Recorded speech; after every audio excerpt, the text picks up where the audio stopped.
All right, we are back. I'm sorry. Let's start this all over. We're still Let's start this all over.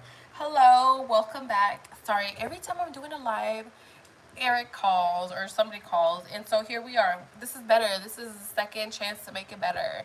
So here we are. The lines are open. 510-646-0448. You can call. You can text.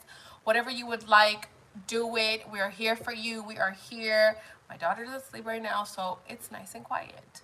Um, you guys can text me. You guys can call me. Don't forget to follow me on Snap. No, not on Snapchat. I'm not on Snapchat. Don't forget to follow me on TikTok. Don't forget to follow me on Instagram. YouTube. Subscribe. Don't forget to follow me on social medias. You can find me on Beyond the Bars. I ended the other live because everybody was gone, and I was like, "Oh, freaking Eric messed it up." Eric called, whatever. But here we are again. We're starting again. I was like, let me end it. Let me start it again. So here we are. Here we are. Better, better, better. Um.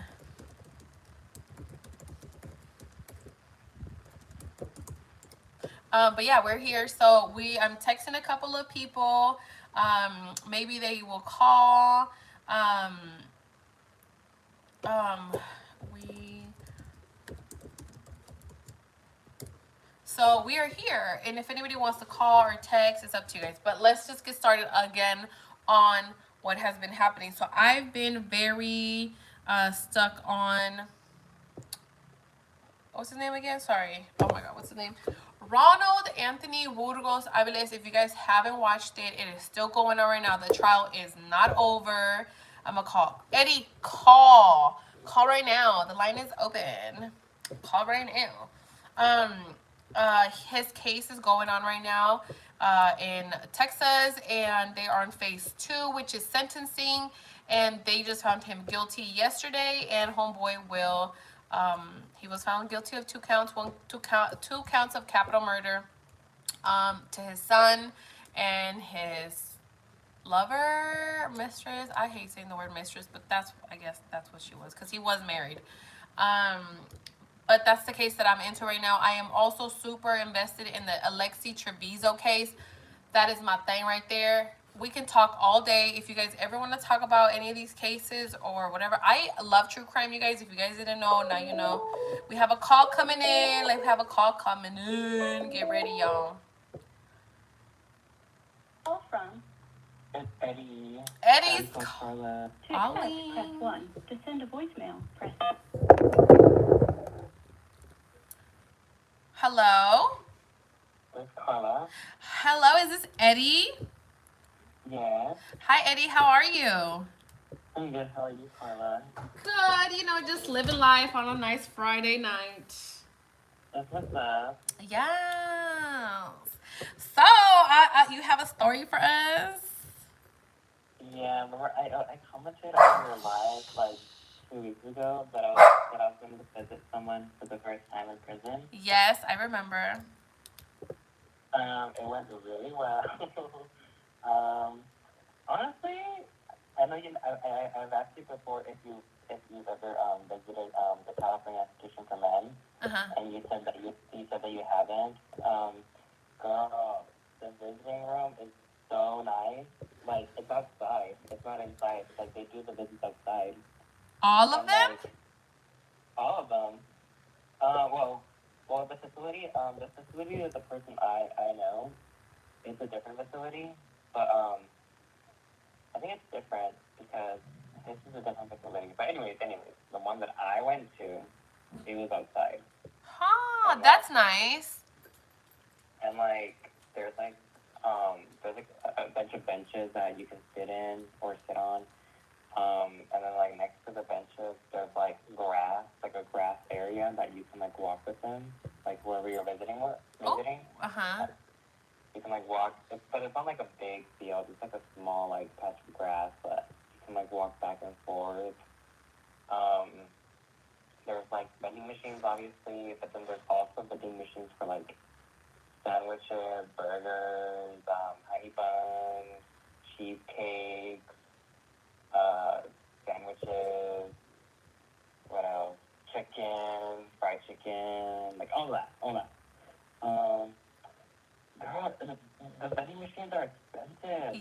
Okay, tell me how much they are, because I remember they were expensive when I used to go. I want to know how much they cost. How much was a cheesecake? Cheesecakes are $3.25. Okay. Yeah. And for the most expensive ones are like $10, and they're the bag of fried chicken. Like it's already cooked, but you have to like preheat it in the oven. $10? Yeah, in the microwave. I mean, not oven, microwave. Wait a minute. Yeah, $10. That, you know what? At Selena's, they used to have like the vendor would come with cooked food, and I think it was like $10 too. But this was like a whole meal though. Yeah, it's like a whole meal. That's expensive though. $10. Yeah, and like the limit is $70 now. Damn, that's a lot. It used to be 50, 70, but I bet you still not enough, huh? It's not enough, because like your money literally runs out fast. But I encourage everyone to bring in the maximum limit, which is $70, because that shit will run out so fucking quick by the end of the visit. So you take 70 for you and him? Yeah, I take 70 in total. Like you only have to bring in 70 in the prison. But how much is for each person? It used to be 25 per person, and that's why like for me and Eric was 50 total. No, it's like 70. Because I obviously buy myself food and I buy him food. But I feel like it depends on like the person you're visiting, how they're what they're craving, or like if they're hungry or not. Because some inmates like don't eat as much or don't want to eat as much, and then there's some like mine that eat a lot. So it really depends on who you're visiting, how hungry they are. That's true. That's true. But hold up, wait a minute. Let's start from the beginning, because we heard you were gonna go for the first time. Okay. When you woke up that day, were you nervous? Were you scared? Were you excited? Were you happy? Hold on, give me a second. I need to know.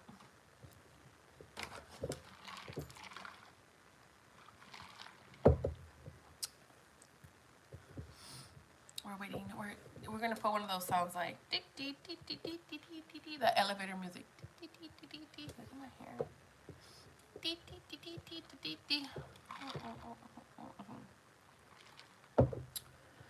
If I could share my live, how can I share it? Can I share it? I probably can't.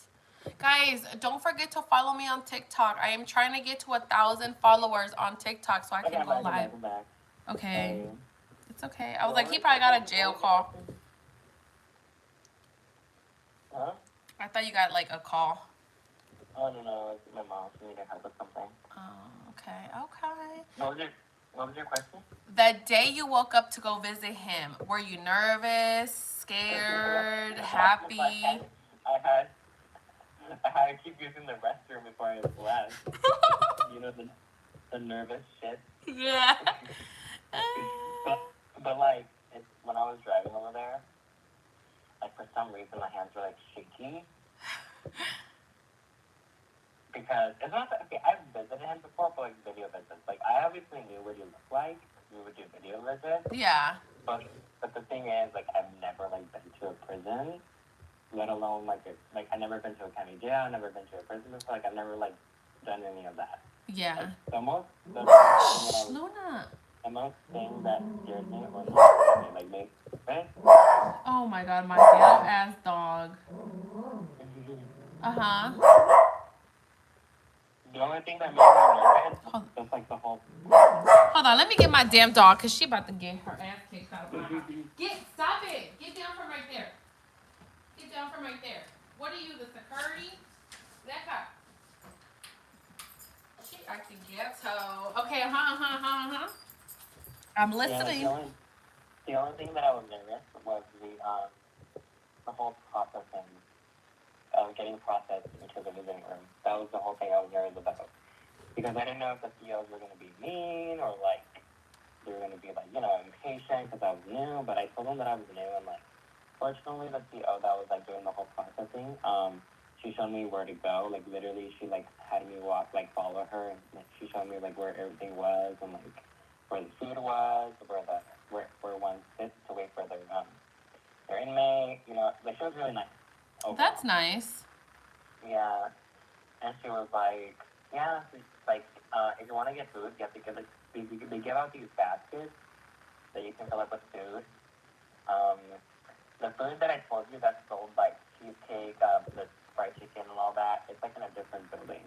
So, like, if you want to get, like, chips or, like, soda, water, like, all that, it's, like right by the benches where you sit for Oh, the okay. dinner. Yeah, and, like, girl, the COs of California Institution for Men, they do not care. Like, they let you, like, I've seen, like, couples, like, making out and, like, holding hands and, like, hugging, and the people do not give a shit. Are they? Is he in a level 1? I think it's both level 1 and 2. I don't know about 3. No, it's probably not 3 for sure. It's yeah, 1 and 2 sounds more, because usually 1 and 2s are hella lenient and hella chill. Also, so like, you know, like, it's literally, it's not like in the middle of the desert or like in the middle of nowhere. It's literally like okay, the facility that I went to visit him, it's like not that far. There's like a gated community, like it's like all like suburban houses. Oh, interesting. Like not that far. It's like kind of, it's weird because like next to the facility, not next to, but like across, you can see like the suburban houses, like the gated communities, you know, like where all the rich people live. Yeah. And it's weird. Like, and then like not that far from the facility, there's like, you know, like the business areas, the business parks, like warehouses and all that stuff. Like it's not like the place is not secluded at all. Nice. So you weren't scared to go visit? No, the first, like, obviously, like like I said, the only time that I was nervous was like the whole processing. Like that was the only thing that I was nervous about, like being processed. Like, because like I said, like I wasn't sure if the skills were gonna be mean or not. And not everyone was really nice. Like I've never, like so far I haven't had a bad experience. Like tomorrow's gonna be my 3rd time visiting. And like obviously now I'm not nervous anymore because I know how things work. So like, yeah, like obviously the first time is always gonna be like the most nerve-wracking time, or yeah. But like as you see how things go, and like as you pay attention to what people wear and like how they act and what they bring, like you start to like realize, oh well, it's not that bad. Like, exactly. I feel like it's always like that. Yeah. I have a question. Yeah. What's your like I don't know how to say this. Do you think prison relationships work? My opinion, I think they can. I think all relationships have the same amount of percentage to work. I think prison relationships are just a little bit different when it comes down to them getting out, just because, you know, if you think about it, I think I mean, I always said if you did a year, 2, 3, 4, 5, whatever, compared to 15 or plus, I think it's always the same. You know, they miss out on a lot. So I think when they get out, they kind of try to catch up on everything. Do you know what I mean? And so I feel like that's what sometimes gets to the relationship, especially when you're talking to somebody and you're very serious with them and you guys talk about your whole life together and starting like families or living together or like doing things, you know, and it becomes very serious. I think that's where things shift, because then when they get out, all those things kind of, you have to throw them out the window, because now you're starting like a whole new relationship. And if you don't throw it out the window, and I'm only saying this from experience, you know, that's where you start hitting like walls, because then, you know, they might feel like you're trying to be like a CO, or you're trying to be their mom, or you're trying to control their lives, and you know, they're not in prison anymore, so why, you know?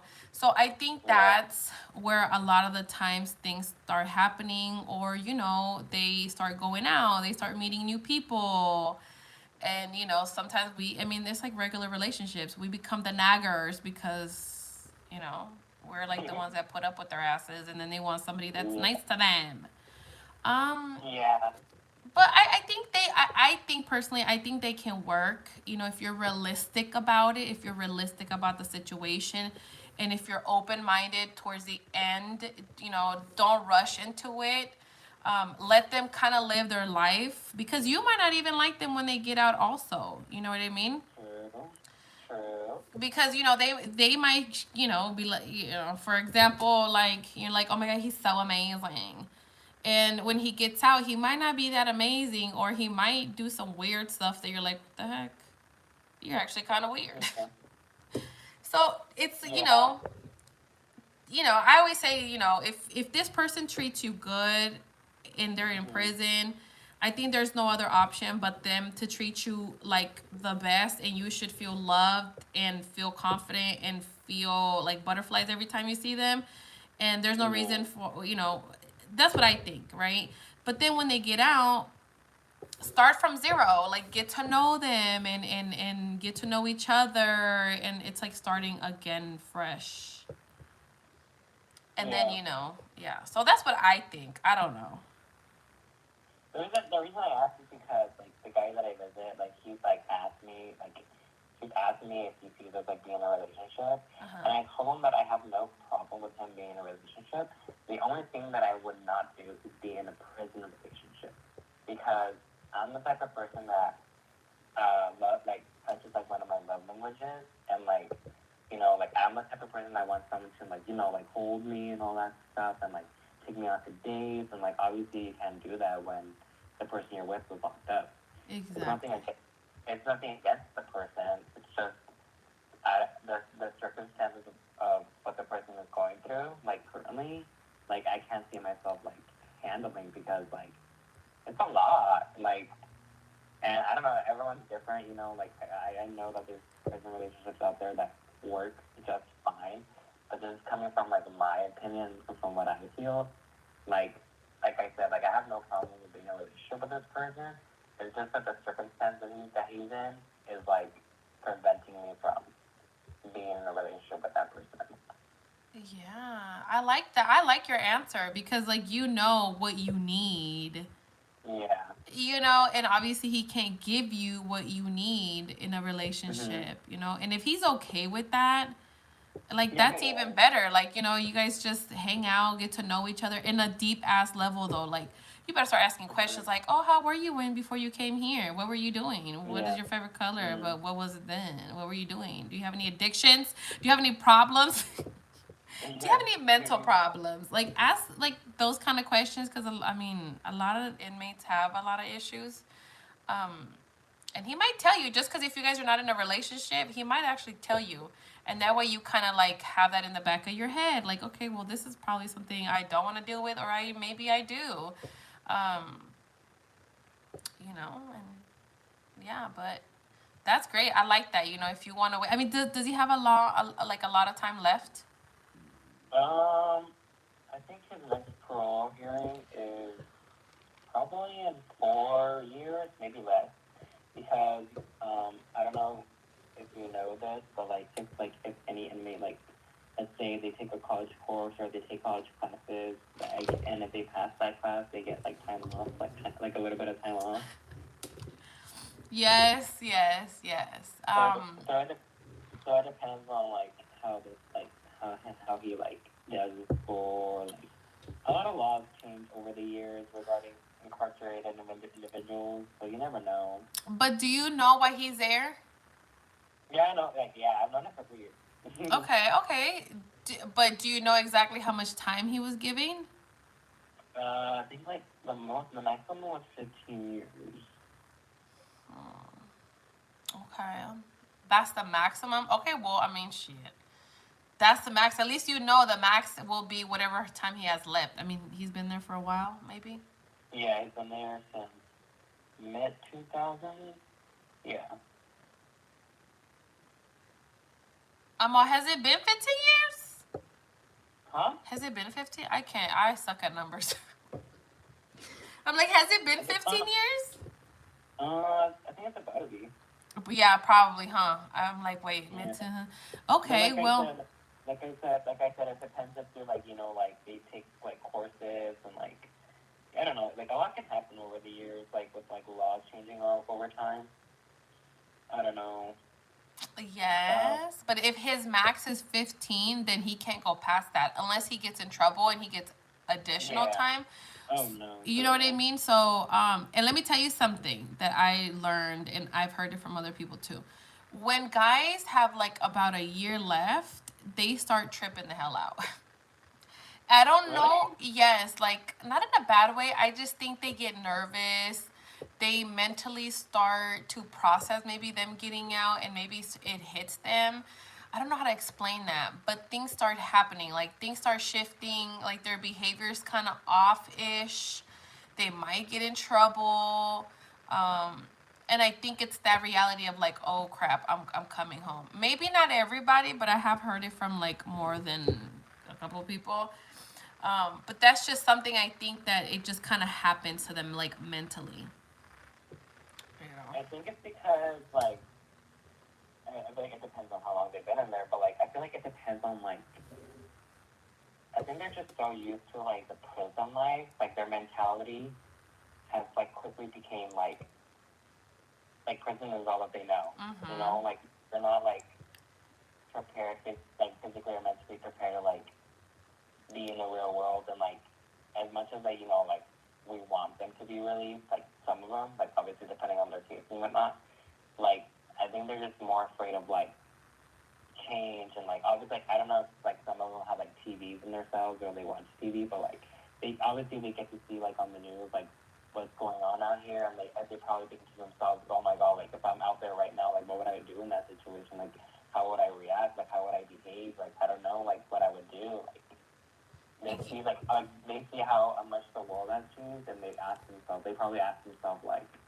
oh, like how would I go about dealing with that sort of situation if I were released? Like they're just scared.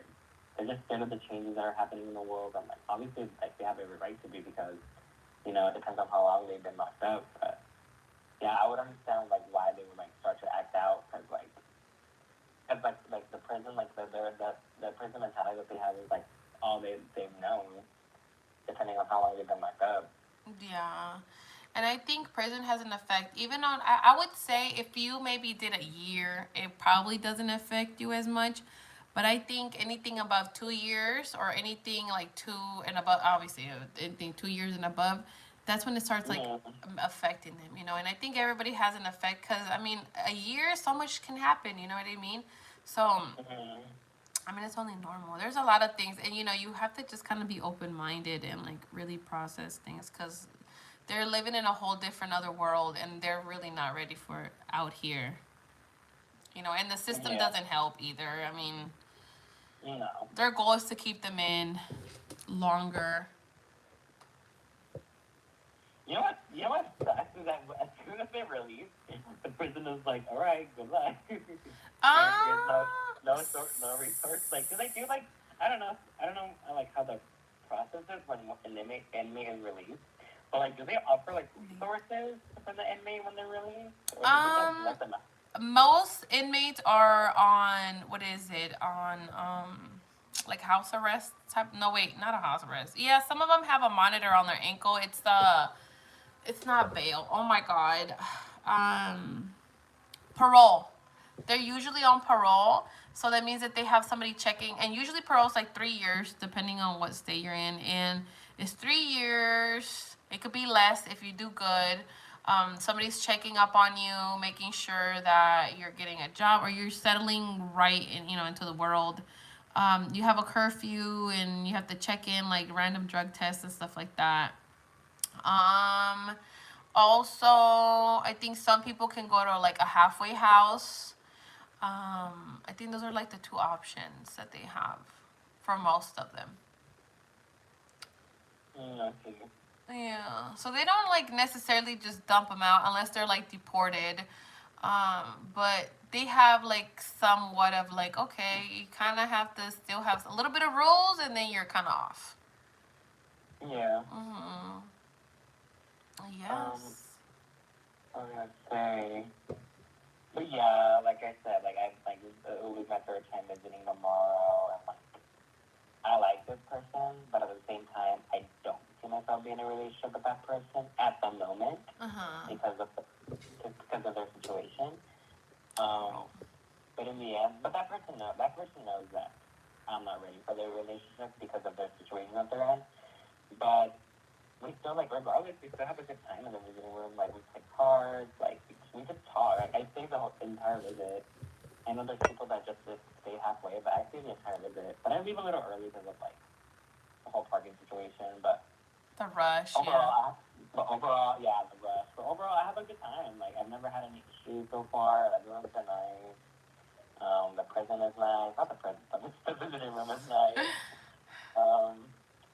Yeah, and, like, it's crazy. Like, it's funny because, like, I'm like, everyone around me is, like, all women, like, visiting their, like, husbands or, like, boyfriends, and I'm just like, oh, damn, like, I wonder why that is. Like, why there's more women than men in the visiting room. Because most of them that do have boyfriends are probably with them. Yeah, but, like, I want to know, like, the psychology behind, like, why a lot more women, like, feel, like, love towards, like, inmates. Oh. Yeah. Because we're freaking slow. I'm just kidding. Like, you know what? I've actually talked about this. Hold on, but real quick, somebody said lifers are required to go to transitional homes after incarceration.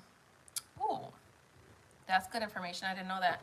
Actually, you know what? I did hear about that like years ago, but I thought it was just kind of just everybody. But no, I should do a research study on this, but I personally feel like it's a lot of women that, you know, I'm going to get some hate for this. I'm going to say some. I'm going to say 50-50. Some women maybe have daddy issues and have, like, issues. And so I think I'm going to talk from my perspective, me personally, because I'm a very mentally strong person, or I thought I was, and I'm very tough. So I always used to say I want a partner that is, like, stronger physically than me, that I know that can take care of me, can fight for me, you know. And so a thuggish, ruggish dude, you know what I'm saying? And then you got these inmates that, you know, are giving you the lovey-dovey that you want as a woman, and then they're, like, real thuggish, and they will beat the hell out of somebody if they disrespect you. You know what I mean? So I think that plays a lot on, like, I think personally why women kind of go for these kinds of men, because a lot of the prison girlfriends, wives, are very, like, strong-minded and very independent. I'm not saying, like, other women aren't. I'm just saying very street smart. And so I think, you know, they might be looking for somebody that can take care of them physically. You know what I mean? I don't know. That's just I don't know if I'm sounding okay, but I feel like that has something to do, like a protector, but loving, you know. And inmates do that. They're super loving and caring, and then they're like, "Don't look at my girl." You know what I mean? Yeah. So I think so. We should do a study on this. It's called like, I don't know. It's called, like, the psychological term is called hybristophilia, which is when someone We have a who, name. like, let me see, hybristophilia. Are you doing too much, Eddie? Let me see. Hypo what? Hybristophilia is the phenomenon of an individual being sexually aroused by a criminal offender. Well, see, I don't like. Okay, that's not me, because I'm not looking for an offender. Yeah. I just like a tough man. I'm looking at the causes of hybristophilia. It says, although among the most plausible causes we can find the following: history of abuse. Studies have shown that women who have a history of abuse in their childhood tend to choose sexual and romantic partners with a criminal and aggressive profile. This continues a pattern of abuse. Very interesting. I believe it. Is hybristophilia a mental illness? Hybristophilia isn't a mental disorder in itself, but a paraphilia. In other words, a deviation of conventional sexual attraction. Thus, treatment might be necessary if this inclination has negative repercussions, For example, choosing dangerous people as partners. Oh shit! I think we all need to get checked out. I think we all need to get checked out because what the fuck? I didn't even know there was a thing, such a name for this. Yeah, I've known it was a thing, but like, I doubt people do it. Like, I doubt people do it because like, oh, he's a bad person. He did this crime. That's so attractive. Like, I doubt people do it because of that. I'm pretty sure, and it's probably like one of those things where you don't really realize it. Yeah. You know, and I mean, I've seen people, especially like on social media, like there's women that literally only date inmates. Yeah. So that's them. If you date inmates, only inmates, you are a what? A hyper what? I'm gonna type it in the chat. Yeah, type it in the chat because what the hell? Are you a hyper civilian? I said it wrong. Damn. I mean, I was not trying to talk to Eric, and somehow I just liked him, and he just happened to be in prison. Yeah. But Jesus. But I doubt you were like, I doubt it went like, oh, he did this crime. I found that very attractive. I'm gonna go out with him. Like, I doubt it went that way. Oh yeah, it did not go like that. Plus, I'm the violent person in relationships, so I don't know. I'm just saying.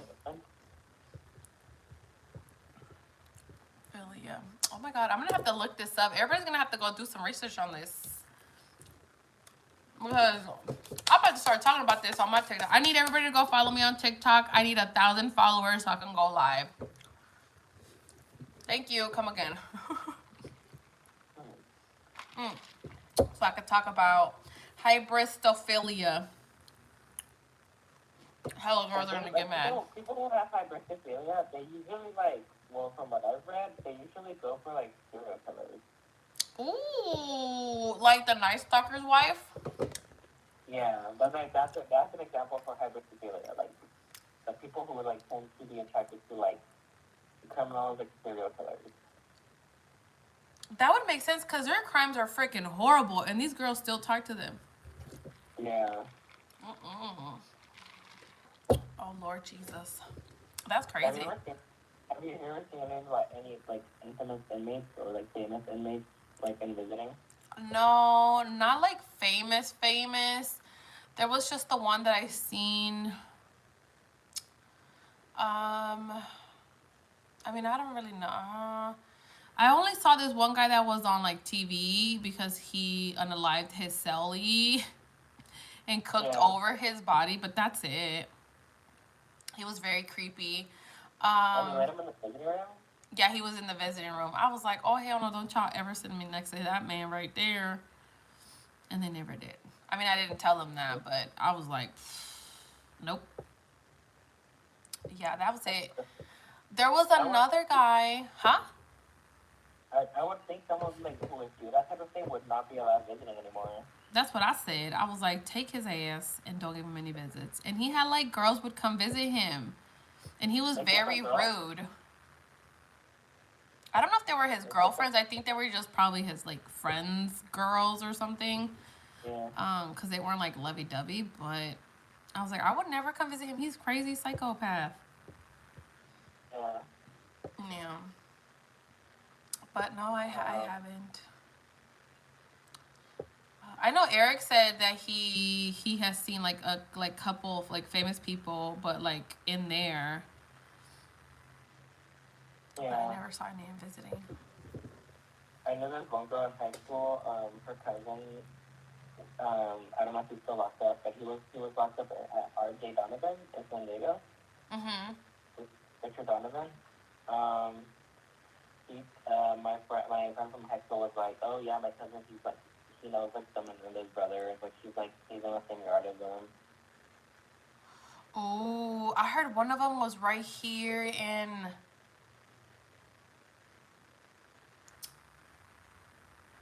Where was he? Oh my God. Somewhere where they're both now at the R.J. Donovan, the brothers. Hold on, wait a minute. Hold on, girl. Worked in the CDCR prison with a few famous serial killers. Most have large fan base and visitors. Oh my god, I don't want to fuck up your name. Qiana. I don't, girl. My Hispanic ass cannot sometimes. Okay, girl. Qiana, call in. I know, Kiana. Can you please call because we want to hear the stories? Okay, we can change your name. I'm gonna hang up. Eddie's like, I'm gonna hang up. I'm gonna need her to call. Okay, Eddie. Well, thank you for sharing. Make sure you guys call. Oh God, call us again some other time with another story. Maybe you come. Maybe you'll see something crazy and visiting. You can tell us. All right. Bye, Carla. Kiana. Oh, bye, Eddie. Thank you. Kiana. God, gee, thank you for that because I really needed that. Kiana. Man, I suck. Were you a...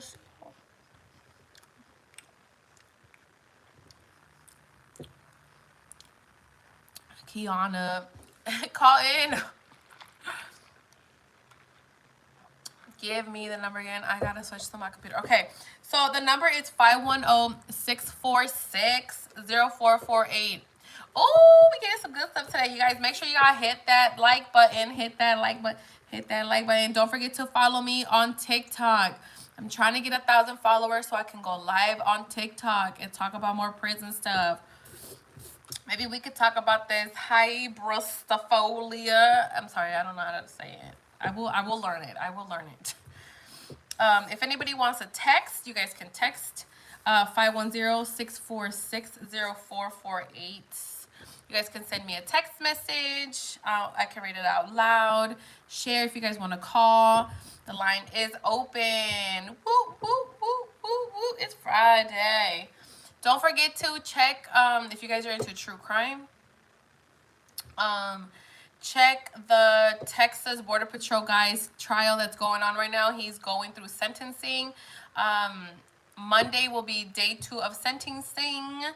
He was found guilty of murdering his mistress and his child. That's what's going on right now. 𝒊𝒂𝒍𝒂's case got moved till I think next year. So I guess we're just waiting now to see what happens with her because, girl, I'm invested in her case.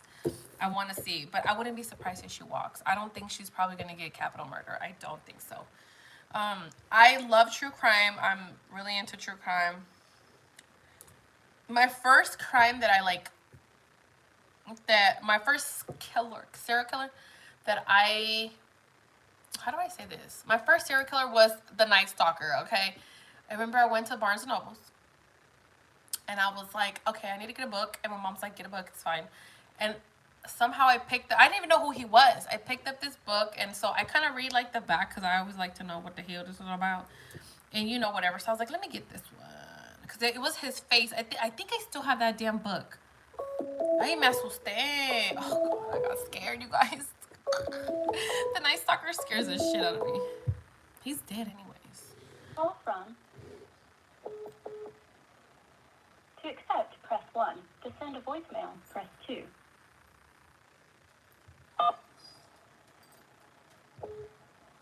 Hello? Carla? Yes? Hey, Carla. It's Carla. Hello? How are you? I know I wanted Kiana to get through, but I might not be able to call next Friday because I have to work. So I'll just make my story quick. Okay, tell us. Okay, so the last time that I called in, I had told you that my husband had been out for 6 months and everything was all peachy and it still kind of is, but I've experienced a lot of like new situations that kind of turned me into like a little toxic ass, I guess you could say. And I have never been that way. Never. I actually thought of calling you when the situation happened because like I really just didn't know how to react. So the story is my husband ended up getting a job. And I wanted him to because I wanted him to start mingling with people for many reasons. One, he just needs to get out there and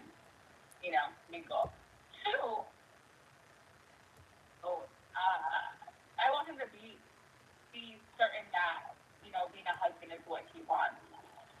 So, things were going awesome, whatever. And he was at lunch, and we talked to each other at lunch. And he tells me that one of his coworkers is a female, that I guess it kind of got a little stinky in the office, and they were saying, like, who's feet now? And this girl took off her shoe, and then she put her shoe in his face, and he's like, oh, like, what the hell? Mm-hmm. And to me, I'm like, what the fuck are you doing sitting down so close to a girl? I hit the fucking ceiling, like, I didn't know how to react. So I was, like, internally mad, but then I wasn't. I was sad, but then not again. I'm like, what the fuck? So I was just, like, quiet, because I didn't know, like, so, he's telling me, he's finished telling me the story, whatever. So I told him, I was like, oh, so I didn't know you sitting next to a female, whatever. And then he's like, yeah, but, they move us around all the time. And I was like, oh, okay, that's cool. Whatever. So the next day, this is, I think, on a Friday, so the next day, I'm going home, and I'm quiet, because I still don't know how to react. Like, I'm pissed, and I'm sad, and I'm everything. Because, like, what the fuck is this bitch doing? Taking off her shoe. Like, fucking hit her ass with damn shoe. So, he's like, you're not going to start with your bullshit. And I was like, you know what? I am. I very much am. So I started telling him, like, dude, like, honestly, on some serious shit, I want you to be out mingling with people. And I knew you were going to be around females, and I'm okay with that. Like, I trust you. If you're going to fuck up, you're going to fuck up. Mm-hmm. No matter where you are, whatever the fuck. But I wasn't ready for it. It's scary, huh? I wasn't ready for it, so I didn't know how to react. And I started kind of crying, and he doesn't know how to react. And I'm like, what? Like, dude, like, help me deal with this. And he's like, I'm not supposed to do it. Like, this is something you need to deal with. I'm like, nah, you need to help me, because I don't know how to deal with it. I'm not going to be that type of girl that's, okay, now I'm going to watch your every move. Like, no, that's not going to be me. So,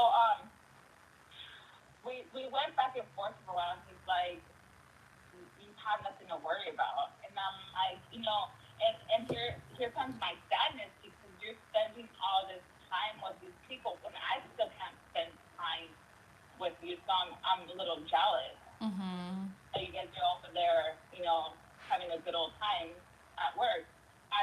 He works in an office. I work in an office too. You get close to these people. Yeah. And I got a little jealous. He comes home from prison, and because of our situation, I still can't be with him all the time.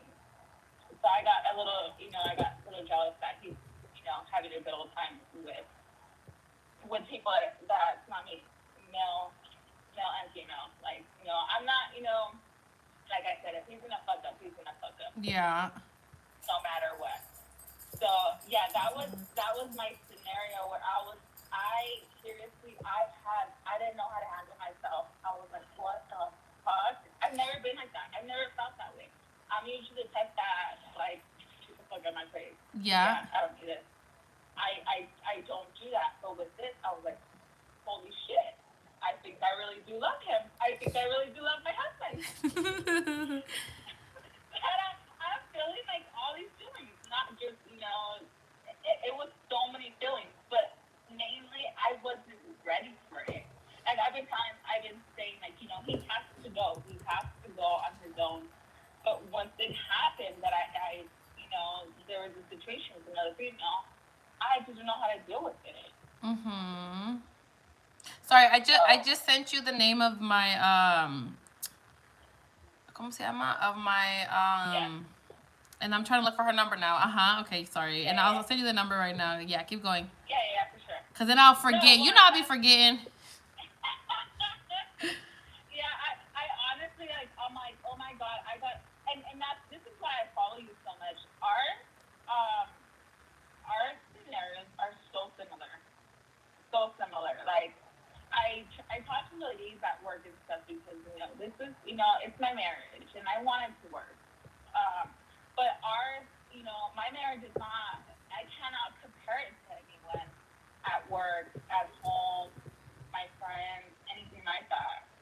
So, you know, that's why I follow you so much, because like all your stories, all your everything has helped me out. It's like, oh my God, I should just call Carla and have her help me, because I don't know what to do with myself right now. Like, I cried pretty much like the entire way. I'm like a straight pussy. I don't know how to deal with myself right now. You know, I think that happens to like everybody because sorry, and I'm just like thinking out loud right now because like when you're saying this, I was like, I still deal with the same shit. You know what I mean? Because you know they're working with other girls, and you're just like, why you gotta be so friendly for?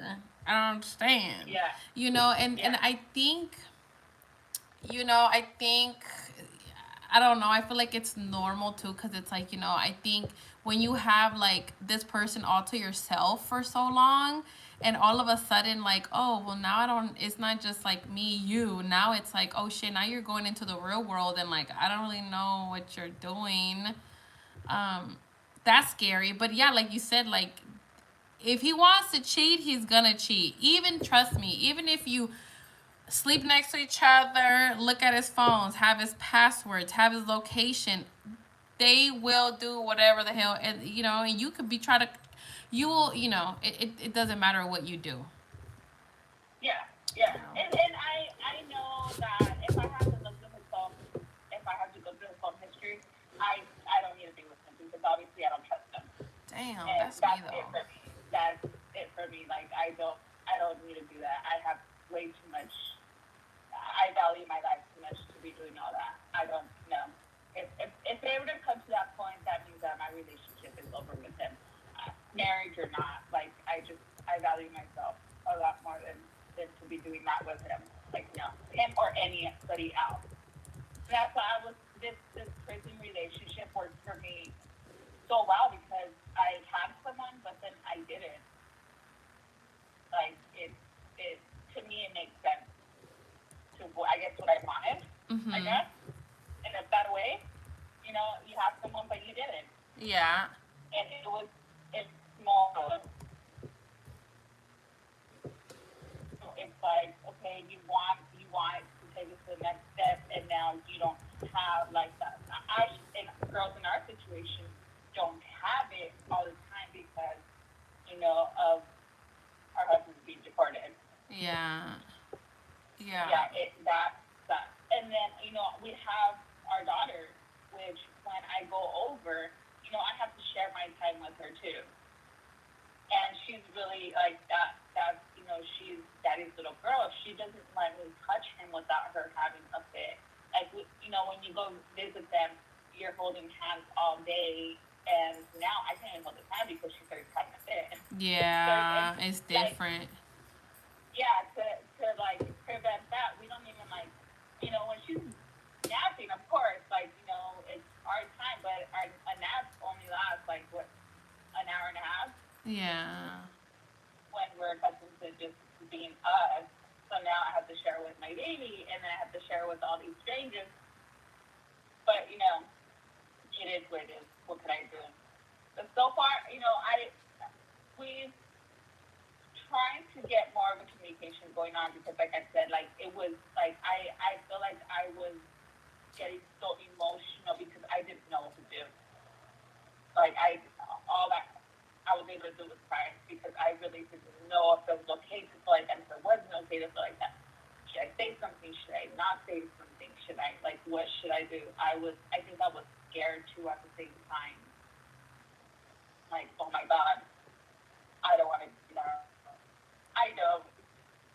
I mean, so that was one of my updates for you. Like, well, you processed that really well, girl, because if it would have been me, it would have been a fucking mess.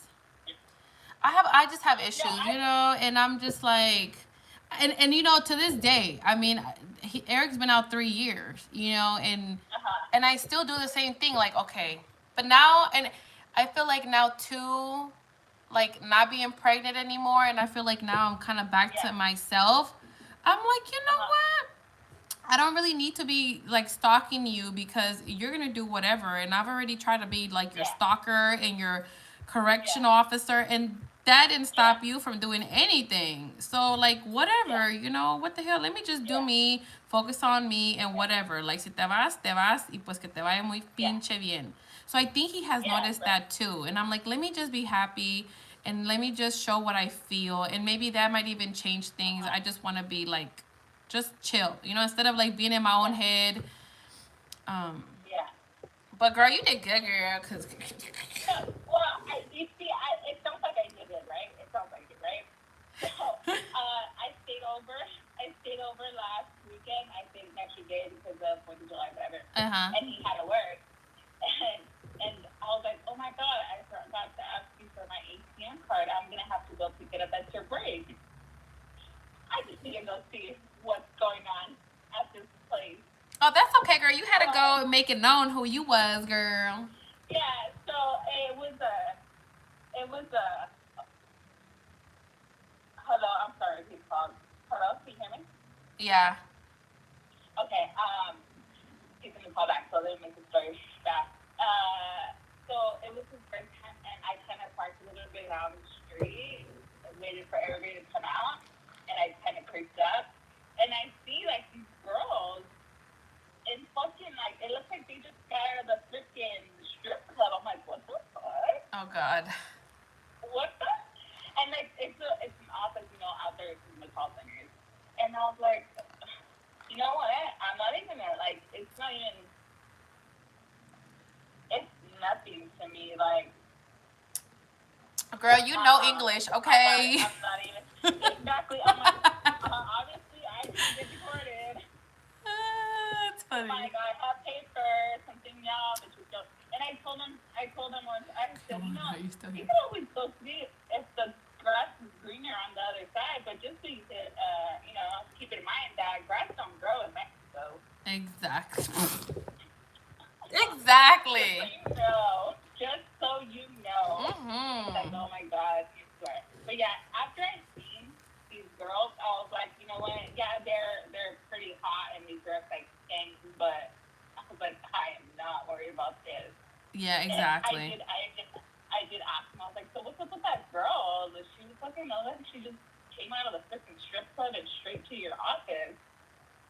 She's like, oh, the old lady? I was like, nah, dude. She had like half of her tits showing and wearing stilettos. She was not an old lady. He's like, yeah, I think she's the old lady. I was like, yeah, no. I think you're trying to make me feel good, but she wasn't old. But it's all right. I'm setting it. And for a time, I was a little self-conscious because, you know, the whole move, the eating tacos, him being home, you know, I took him off to be with him. And then I did have 2 miscarriages. It did a lot for me. Mentally. Anything, a miscarriage itself will do a lot for you. Oh, for sure, 100%. Yeah, and like I said, our situations are so similar. Yeah. So I you know, all that, you know, just all the situation and everything that I've been through, it just drove me crazy. I was like, oh my God, what the fuck? But now it's like, you know, whatever. Yeah. Whatever. Hello, Marie. Yeah, so I just wanted to let you know about my new story. We're still good, but it's always best to work on things before things get worse, or just because we still don't know how to handle each other. Yeah, and you know, it's gonna take time, girl. But you know what? As long as you try and he tries, and you know, I always like to think on the positive side. Like, we're all human. Yeah. You know, we all make mistakes. We all living. We're all learning. And it's like, you know, you know what you want, you know, and you know what you want out of it. You know what I mean? And that's it. Because, you know, a lot of people talk shit. And Oh, yeah. It's just, you know what you want and everything. So, no, girl, you're doing great. You're doing great. like the guy said that we're what? What are we? We are, well, hold on. Qiana. Oh, I'm going to look this up and I'm going to talk about this. You know what? There are some, like those scams, but not all of us. Not all of us. not all of us. Not all of us Yeah, have an issue. No. I can't put us all in the same category. Maybe mental illness, yes. Of Pero course. no 𝒍𝒊𝒂𝒍, philia. Don't give us a name we can't even pronounce. I don't like that. No. Yeah. No. We're just some men says that means something to do with our time. Que nos enamoramos. Yeah, what the hell? Like, don't do it with that name. Yeah, at least make it an easy one, shit. Yeah. But yeah. Well, it was really nice talking to you, Carla, and now you have a number. You can text me, and then I will for sure be texting you. Yes. I will text that lady. Plus, I will see you too. Yeah, she's a 𝒍𝒊𝒂. Text her and just tell her like, hey, Carla, if you have WhatsApp, do it through WhatsApp. And just tell her like, oh, Carla gave me your information. She's cool. Okay. She's cool. Sure. Yeah, I think that I'm more down with her because, obviously, she's already, dealt with a situation. I mean, your guys' situation, so I'm sure she's like familiar. Because like when I'm telling you, when I talk to people out here, that like, first of all, they look at me some type of way because really, you're with somebody in prison, like, and you're married to them, and you have kids with them, and you go over there every weekend, and it just goes on. The list goes down on that. I learned how to ignore everybody in general. Everybody. So I think that I wanted to try her because of, she's already, dealt with you guys, and you, from what you've expressed, like, she's pretty cool, so. Yeah, she's cool. Yeah, call her or mándale un text and she'll let you know. But yeah, she's cool. All right, Carla. So let's see how many more lives I catch. I work a lot, so I don't get, only when I get days off on Friday, or if not, I don't catch you on your night live. Only on Wednesdays and on the weekends. But on the weekends, maybe belong to the hubby and my baby. Yes, girl. Just come join us live whenever. I'm trying to get 1,000 on my TikTok so we can do prison talks and stuff. So. Yeah. Oh, I think that would be so fun. I'm telling you, I've seen all these prison stuff, and I'm like, ay, Dios mío. What the, like, I know they're not in California. I just know these people are not in California because, like, seriously? Exactly. And I'm trying to go live so I can talk about the 𝒍𝒊𝒂𝒍. All of y'all are 𝒍𝒊𝒂𝒍, okay? Oh my God, that's gonna be an amazing topic. That is. People are gonna be talking so much shit. But Elizabeth, hello. Thank you for calling and sharing. And let me know. Alrighty, Let me know how it goes with Alma. And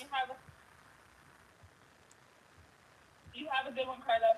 All right, you too. Have a good night. Bye-bye. Bye-bye. Bye-bye. We have another call. Call from Qiana. Qiana, girl. All right, hello, you guys. We're about to get a crazy. Press 2. Vamos a ver.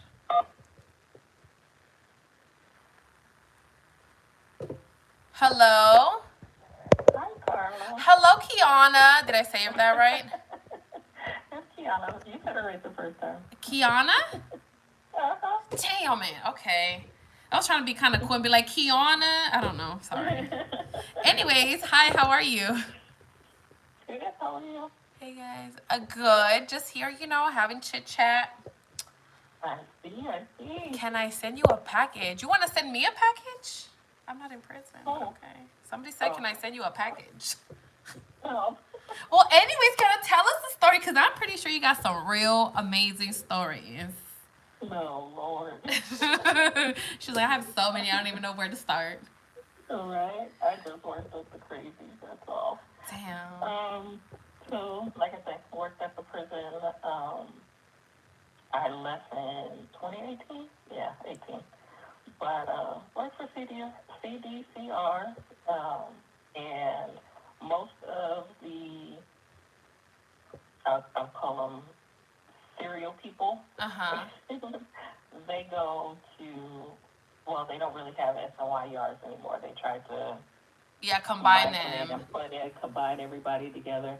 but some of your safer ones are like your medical units. And me being a nurse, I wasn't a CO, I was a nurse. They would come to the yards that Real quick, Kiana, yeah. did you leave CDCR because you fell in love? Hell no. Okay, good girl. Because I was like, hold on, I gotta ask this. Okay, keep going, girl, keep going. I don't know if I said that strong enough. No, that came out real strong. She's like, hell no. She's like, I'm not one of y'all 𝒍𝒊𝒂𝒍 chicks. No, I am, but it had nothing to do with my job. I wasn't one who found love at my job. I was already involved with somebody before I even started working there. Oh, so okay. Towards me even working there was to get clearance to make sure that I could be on a facility that he wasn't on. So, a little different than everybody else. Some people go in there and literally are looking for love in there, and that wasn't my situation. Girl, let Kiana call in. Girl, Eddie, she's talking right now. Eddie just hella wants to hear your story. Let me shut up. Go ahead, girl. I mean, what do you want to know? I mean, like I say, you work with them. They're generally not on. They're not going to be on a main line. They're not going to be on an SNY yard. They're going to be in your medical facilities. They're not going to be. I mean, some of them will, but for the most part, in order to keep them protected, they tend to be on the medical yards. So you're going to find them at more so your Stocktons or your Vacaville's and things like that, where they're more so isolated. But like I say, that's where I worked. Being a nurse, I worked there. So. Did you ever see a famous person, like a famous murderer person?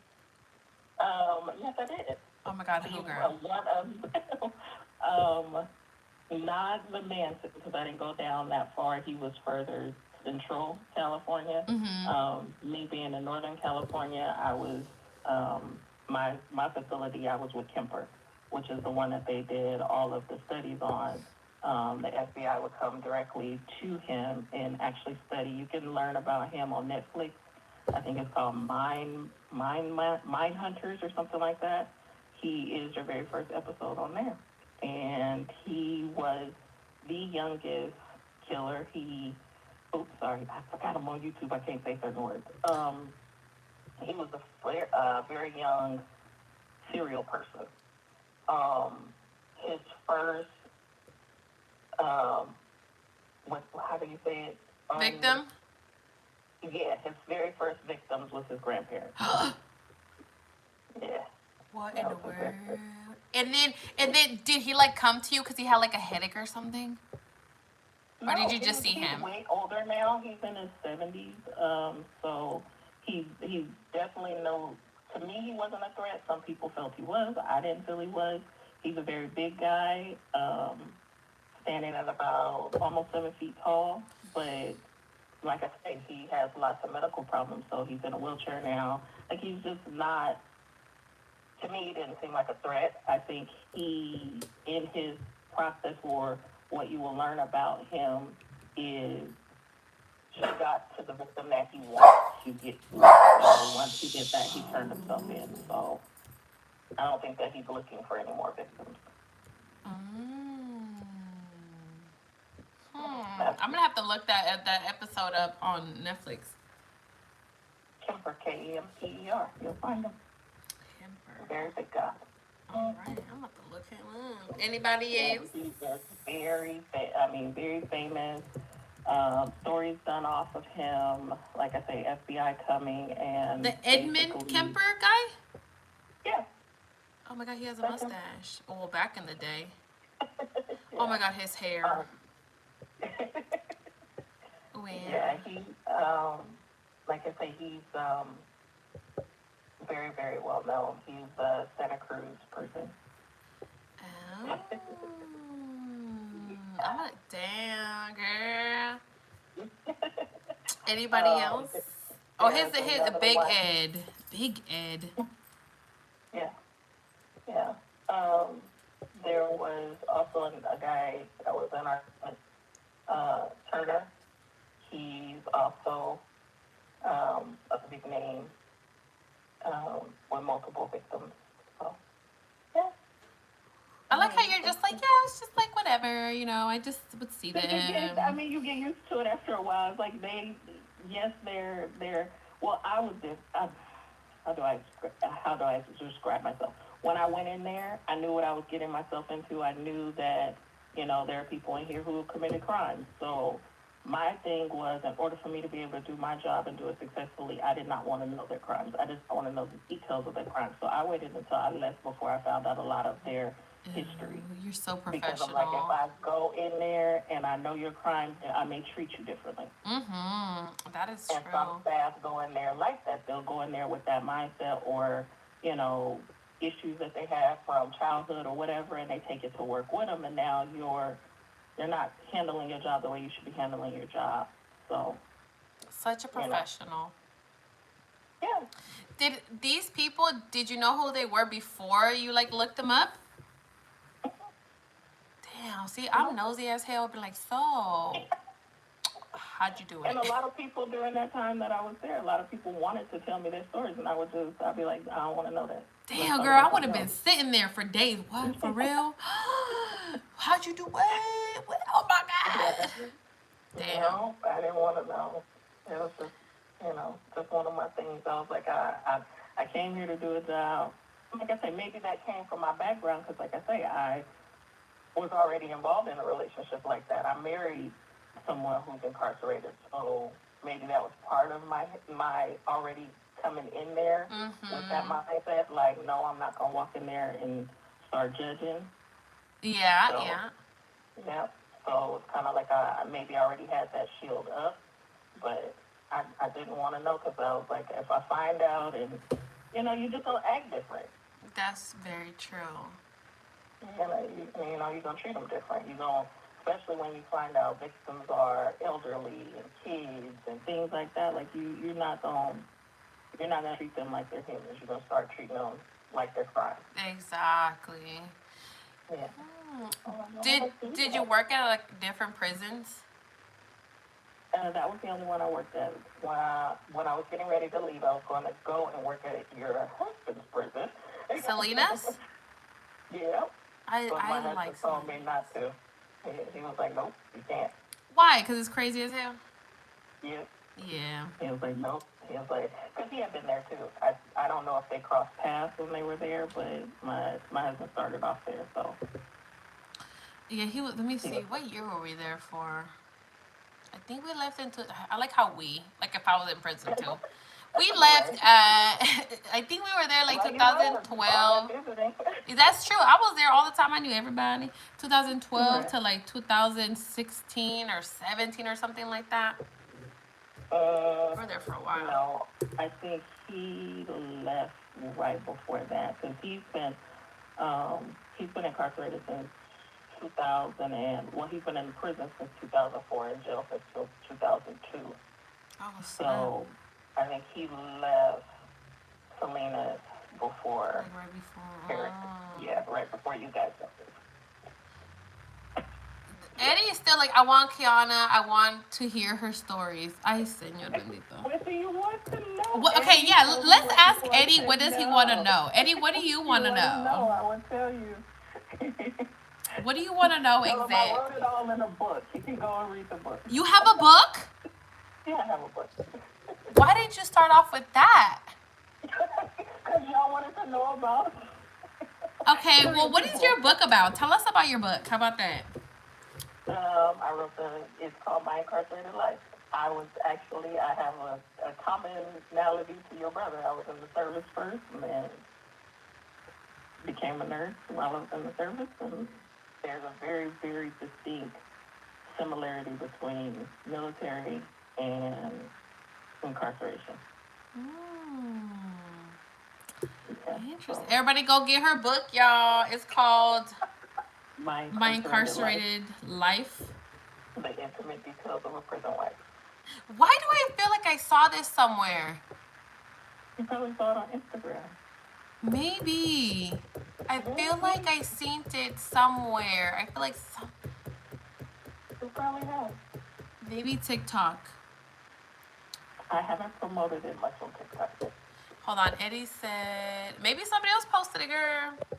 Maybe somebody else said, I don't know. Yeah, maybe. Let me see. Eddie says her knowing the famous inmates and the fan base. The fan base famous inmates received and the visitors too. Damn, Eddie remembers. He's like, I need to know. He's like, in the visitors too. Okay, so with Kemper, like I say, he's very, very, very worldwide known. So he has like fan mail that comes in on a regular and consistent basis. They send him money. They put money on his books. What else? They will like pay his commissary and all of that. So he has no restitution. It's been completely paid off. He's had many books and TV series and things like that, so he gets his royalties from that. Visitors, he had got to a point by the time I had got there. I don't know what he was like before I got there, but by the time I got there, I'd asked him once before. I was like, with all this stuff, do you go down? Because he loves to eat junk, and so even though it's against his diet, and so I'm like, do you go down and sit with these people or visit with these people that buy you all this stuff? And he's like, I used to, but I'm not doing it no more. So he doesn't go visit anymore from the last I was there, but he used to. Wow. So, but yeah, there is, and that probably is under the 𝒍𝒊𝒂𝒍. Oh, yes. The hybristophilia. Interesting. So that group does contribute to a lot of that, and from what I was told is, there is a special, specific group of people who are attracted to nothing more than these type of people. Those are the scary people. Yep. Oh my God. I mean, to the point where they want relationships with them, to the point where they want, they want to be with them, even though they know who they are and what their history is. I'd be too scared. Let's see. Eddie said, "What are the weirdest letters you've ever read? Have you ever read any of the mail? No, right? No, I can't go through that. No. Damn, that would be my job right there. I would be doing a great job just reading everybody's letters. Oh man, he lied to you, girl. He is lying to you. He just said the same thing to somebody else." That would be me. Have to be a CO to do that. Reading the letters is all. That's all under the CO's job. Mm-hmm. I was nursing, so I took his temperature. How about that? Yeah, she took his temperature. Hold on, somebody said, oh my God, let's see. I sent nasty ass letter. Girl, I'm pretty sure a lot of girls do. Everyone does. Yeah, I think everybody. Anybody else other than Kemper? Turner is on the same floor. Turner and Kemper, they get along very well. Let me look up this Turner person. Turner. Chester Turner? Say again? Chester Turner? No, Edward. Not that one? Edward. He's an American. Why am I talking like that? Stereo killer. Yeah, no. How many Turners are there? Turner Clayton? No, not that one. Edward Turner. I was supposed to call in, but I'm at work. Ay, señorita Jovita. Edward. You'll look at him and you'll see him distinctly because he's missing an eye. Wait a minute. Okay, no, it's not Edward Turner, is it? Why am I using that's Kemper's first name. Turner. Is he a serial? R-word. Is that this guy? Who the heck's this guy? There's a Chester Turner American serial. He's a serial. Oh, he's a new guy. Okay. Yeah. Crenshaw? Who the heck's Crenshaw? No. Look up Edward Turner. And you probably put in Richmond, California. It might come up. Oh, Jesus. Okay, let's see.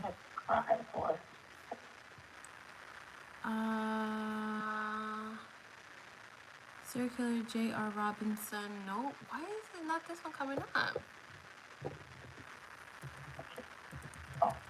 Okay, well, anyways, tell us about him. He was a hot mess. Oh, Lord. He was a hot mess. Goodness gracious. He didn't have as much of a fan base, probably because of his crimes. Is it Charles?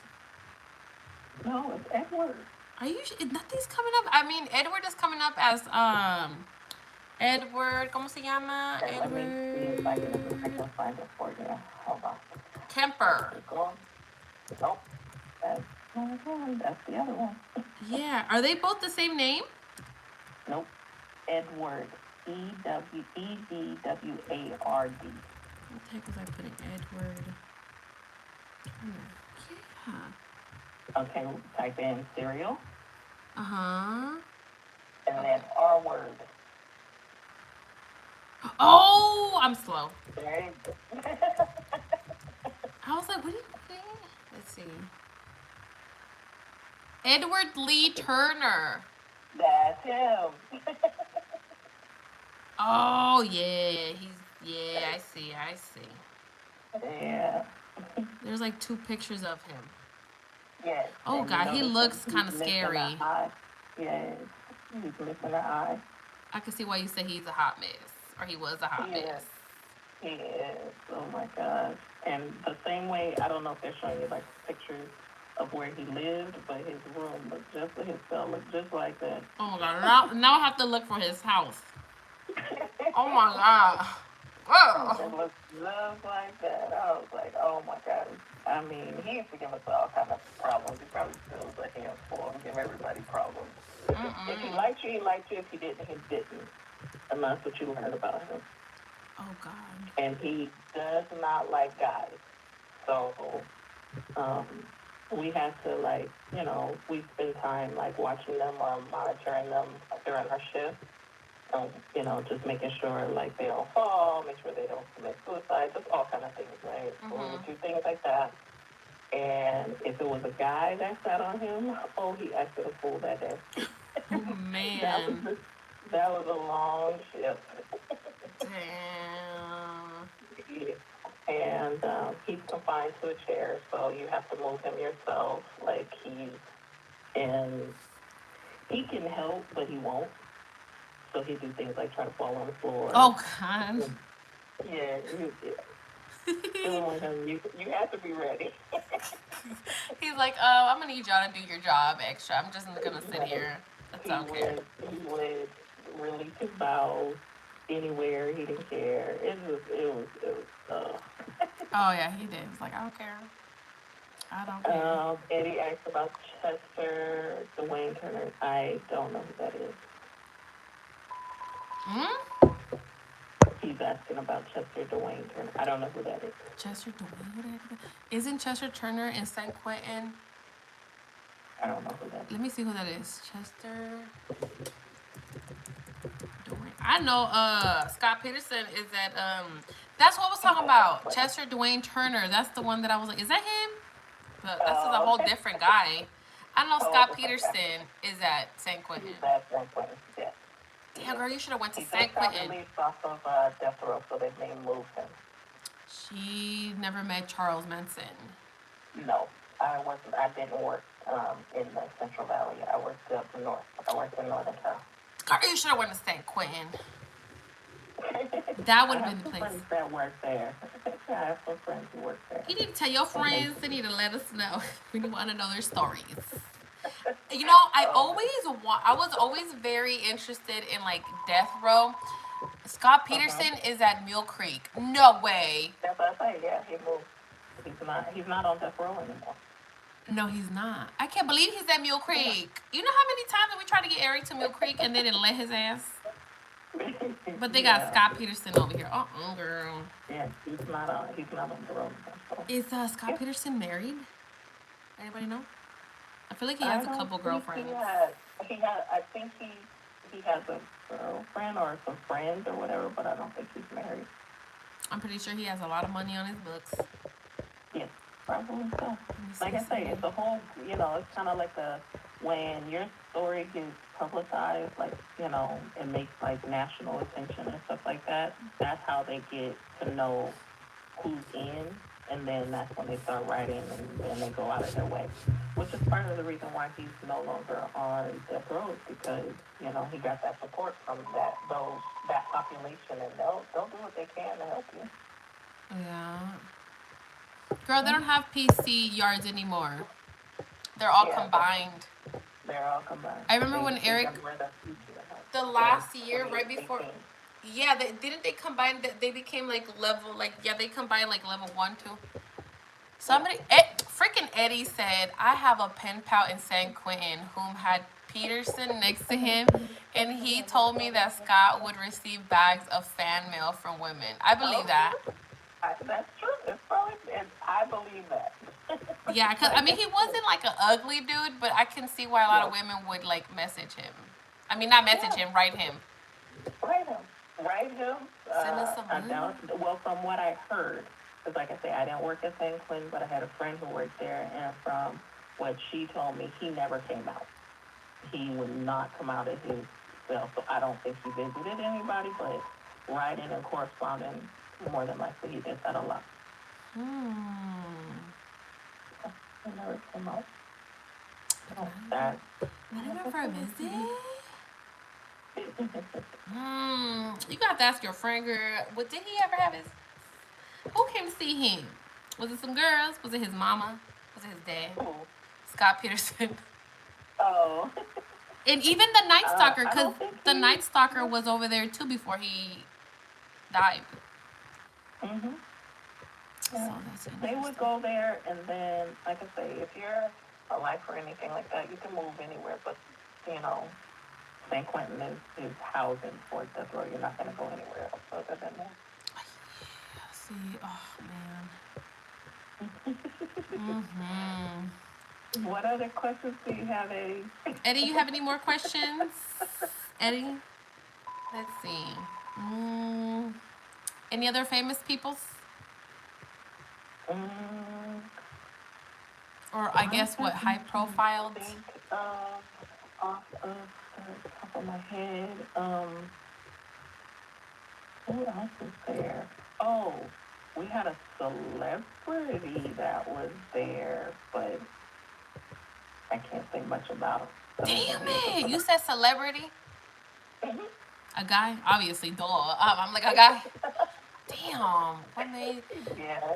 Eddie, hold on. Eddie said, why did you choose CDCR? What made you want to work for the CDCR? The money. The money. The money's pretty good, especially... The money, and at that particular time, so I went from working for the VA to working for CDCR. So the VA, the hours that I was working conflicted with me going on to the next level of school for nursing. And one of my coworkers there was like, well, you should go over to the prison because they have a 20/20 program, which means like you can work, you're scheduled for 40 hours, but you only work 20, and the other 20 you can dedicate towards school. Ooh, so that's nice. That's what I was looking into, and the reason why I transitioned from the VA over to the state is so that I could have something that fluctuated with school and work and still be able to bring home the right amount of money. So when I got over there, it didn't work out quite like that. Oh, damn. But I made a lot of money. There you go. Yay. Because over there is, you have a lot of overtime. They don't keep staff, so you have a lot of mandatory overtime working in the prison. Yeah. I believe it. Girl, I'm stuck on this celebrity that you're talking about. Wait, what? I said, so it wasn't about the man, it was about the money. It was about the money, no. Yeah, about the money, the man, nope. Like she already had her man before that. Involved with somebody. My son is I have a son by the person that I'm married to. We weren't married when he went in, but we got married in 2018.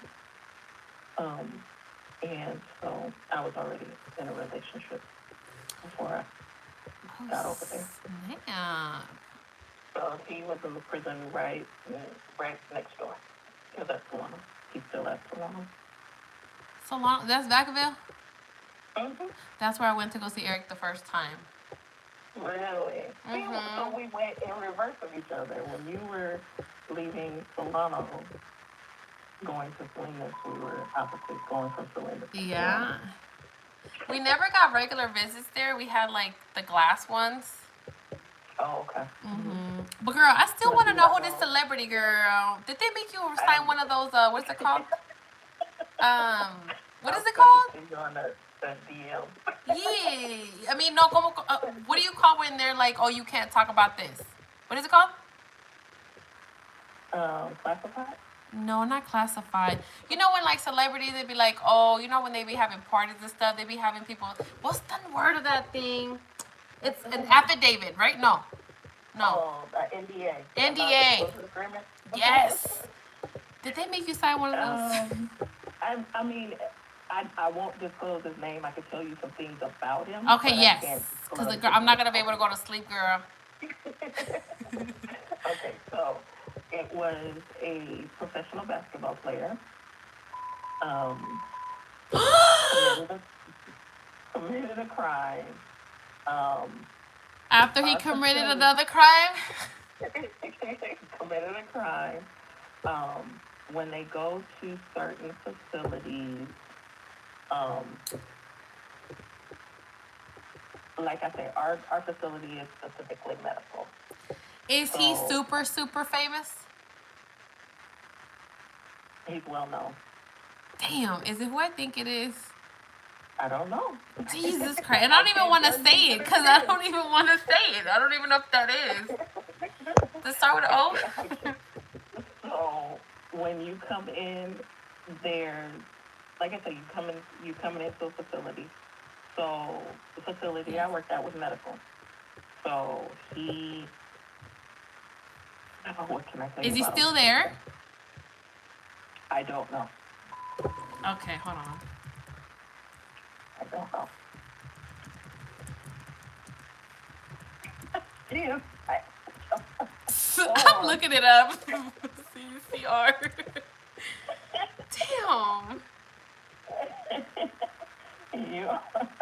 You are a research journalist. I am trying to find, and I'm like, I'm probably not gonna find him. I'm gonna have to ask Eric. I don't know, but I can say that he's a celebrity what basketball player. Yes. Okay. What people thought about him, I can say is not true. What they thought about him, ladies' man, he's completely opposite of that. I'll say it that way. Girl, I'm tripping out that I was trying to write basketball and I wrote Starbucks.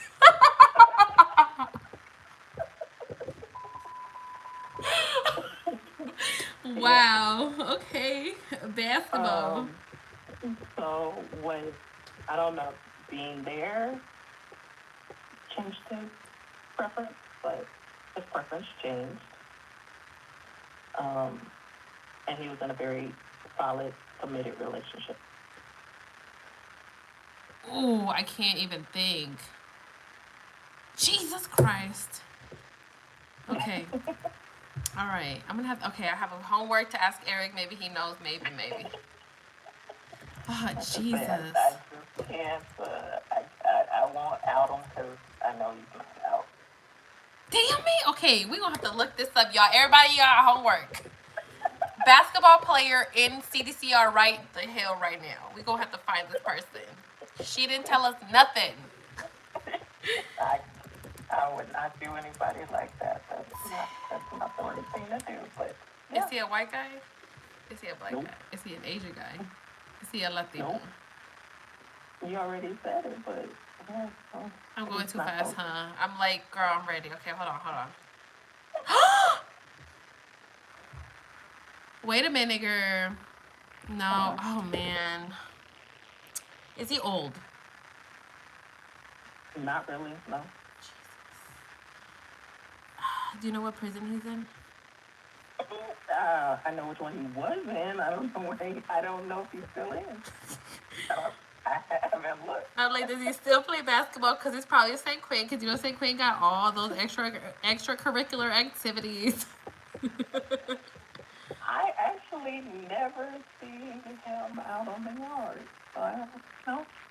He's very quiet, very to himself. Like I say, he has a long-term medical condition, and he's really quiet to himself. Jesus Christ. Mm-hmm. Basketball player, like big basketball player, or like college basketball? Oh, big. NBA. Let's see, what level are these prisons? Which ones? Ones and twos. Medical facilities are ones and twos. That you mean that he's in you're smart. I wasn't even thinking about that. I was just like, who is it? Who is it? Jesus. My husband would not let me go to 3 or 4. I was ready to look like Wait a minute. Okay, wait, maybe this is not it. Hold on. Does it start with a K? Does it start with a K? I can't say. Girl, yes. Oh my God. Okay. Damn it. I can't say. I think this is it. I don't know. Wiki the prison when then I'll tell you. Wiki the prison then I'll tell you. What do you mean? Yeah, with Wiki the prison. Like what prison? Mm-hmm. I don't know. Okay, wait a minute. I know what to do, girl. Hold up. Wait a minute, girl. Let me put my thinking cap on because I'm panicking. You think you got it? I think I do. Hold on. Let me see. I just need to confirm real quick. Oh, shit. I can't even... Okay, we're here. I just need to confirm real quick. Almost have it. Let's see. Oh, my God, girl. You ain't even going to tell me if I'm right. I can't. And then I'm not going to be able to sleep. Okay. Wiki search the... literally blow up tomorrow and be, super... And they're going to be like, who is that girl that... Yeah, I can't. Okay, no. How about you let me know if I'm right? Just say yes or no. No, not on here, but like on a message or something. Hold on. Where did I have it? Hold on, I lost it. Jesus. It will name... Oh, she said... Wiki search. What prisons are level 1, 2s? Search the prison. It will name famous inmates. Oh, okay. Didn't know that. Yeah, y'all do that. Hold on, girl. I think I got it. No! It's not. Oh. You were close then. Huh? Hold on. Maybe I'm still right. Maybe I didn't know how to spell it correctly. Hold on. I've never known to Wikipedia a prison to find out who's there. So. Let me see. I don't know. Maybe that'll work. I don't know. But, like I said, I can tell you about him, but I can't, Maybe this is not even his real name. Hold on, man. Come on. Sorry, driving. Oh, girl. Let's see. Okay, hold on. I have an idea. But I think I'm right, but I don't think so at the same time. You're straddling the fence. Yeah, let's see. I'm right. I'm right. I think I'm right. Is he in like mid-age wise? Yeah. Okay. I think I know who it is. Hold on. I gotta double check something else now. Hold on. Cause I need to be for sure. I don't know anything about basketball, but we gonna find out today. I did mention the prison, but like I said, I don't know if he's still there. I don't even know if he could have got out. Girl, I didn't even hear you. I didn't even hear you. Yep. Very early in the conversation. I was right. Thank you. Now, when you disclose about them is different than what I do. So I found him by myself. So this is my story now. But I think I'm right. I think. Can I guess? Can I say? You know, obviously she's not gonna tell us nothing. No, I'll just listen. Okay, this is my theory, you guys. So this is because I like, you know, searching and whatnot, right? So we have an NBA player, Qiana Clark, who played for 4 teams during 6 professional seasons from 1998 to 2004, was sentenced to an 8-year prison term Wednesday. I don't know when that was. So I took my little self over to CDCR and typed in Clark, inmate locator. I couldn't find, his name is spelled differently though. So that's why I couldn't find him, okay? And so then I took myself over to Google again, and I looked up that name, and yeah, this is an NBA player. Qiana Clark, sentenced to prison and drive case. Let's see. Wow. This is what a stalker does. I'm not a stalker. I was just very determined. Women president isn't a good idea. I was just... like I say, I can't confirm or deny. I can just... She can't tell us. But we found a story. There are very famous people inside, and they do have large fan bases.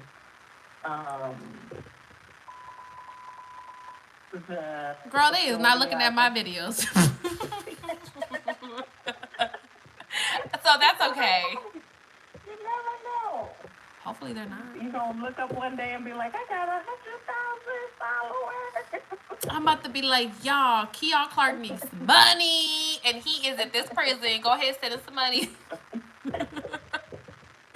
They have very big followings. They get lots of gifts, lots of money on their books. They get lots of letters.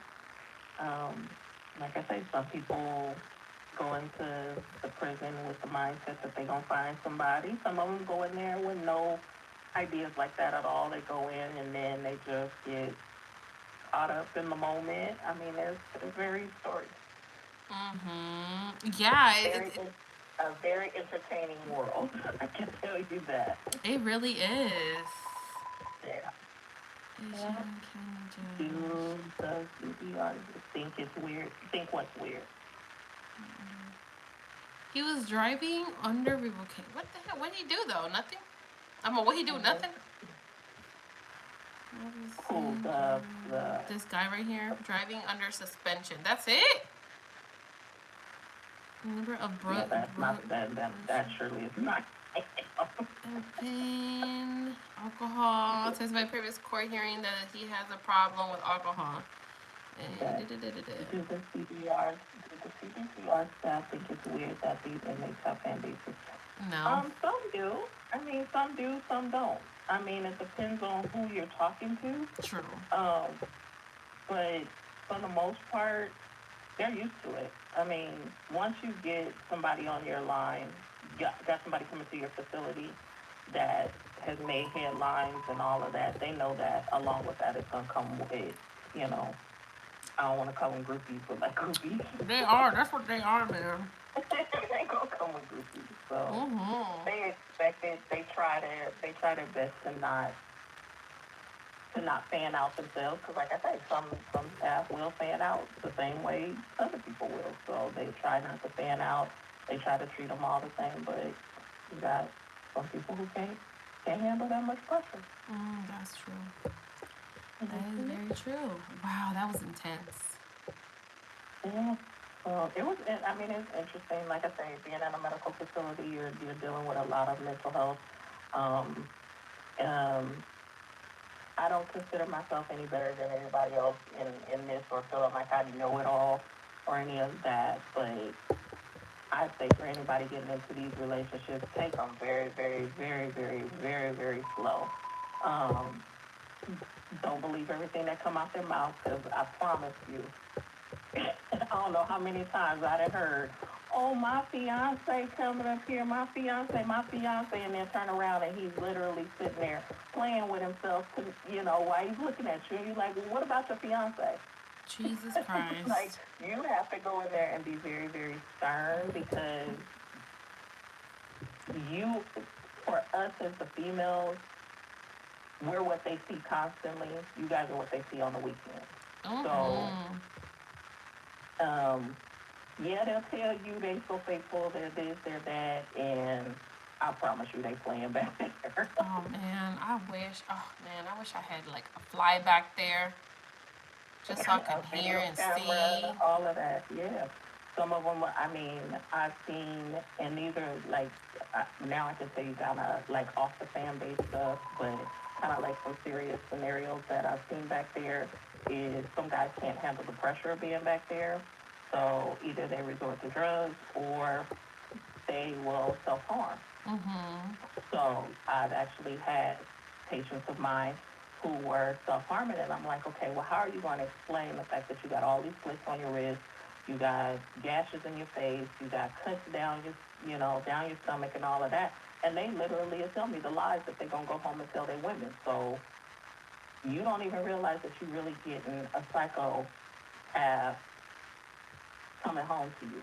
So that's why I say a lot of these females need to really pay attention.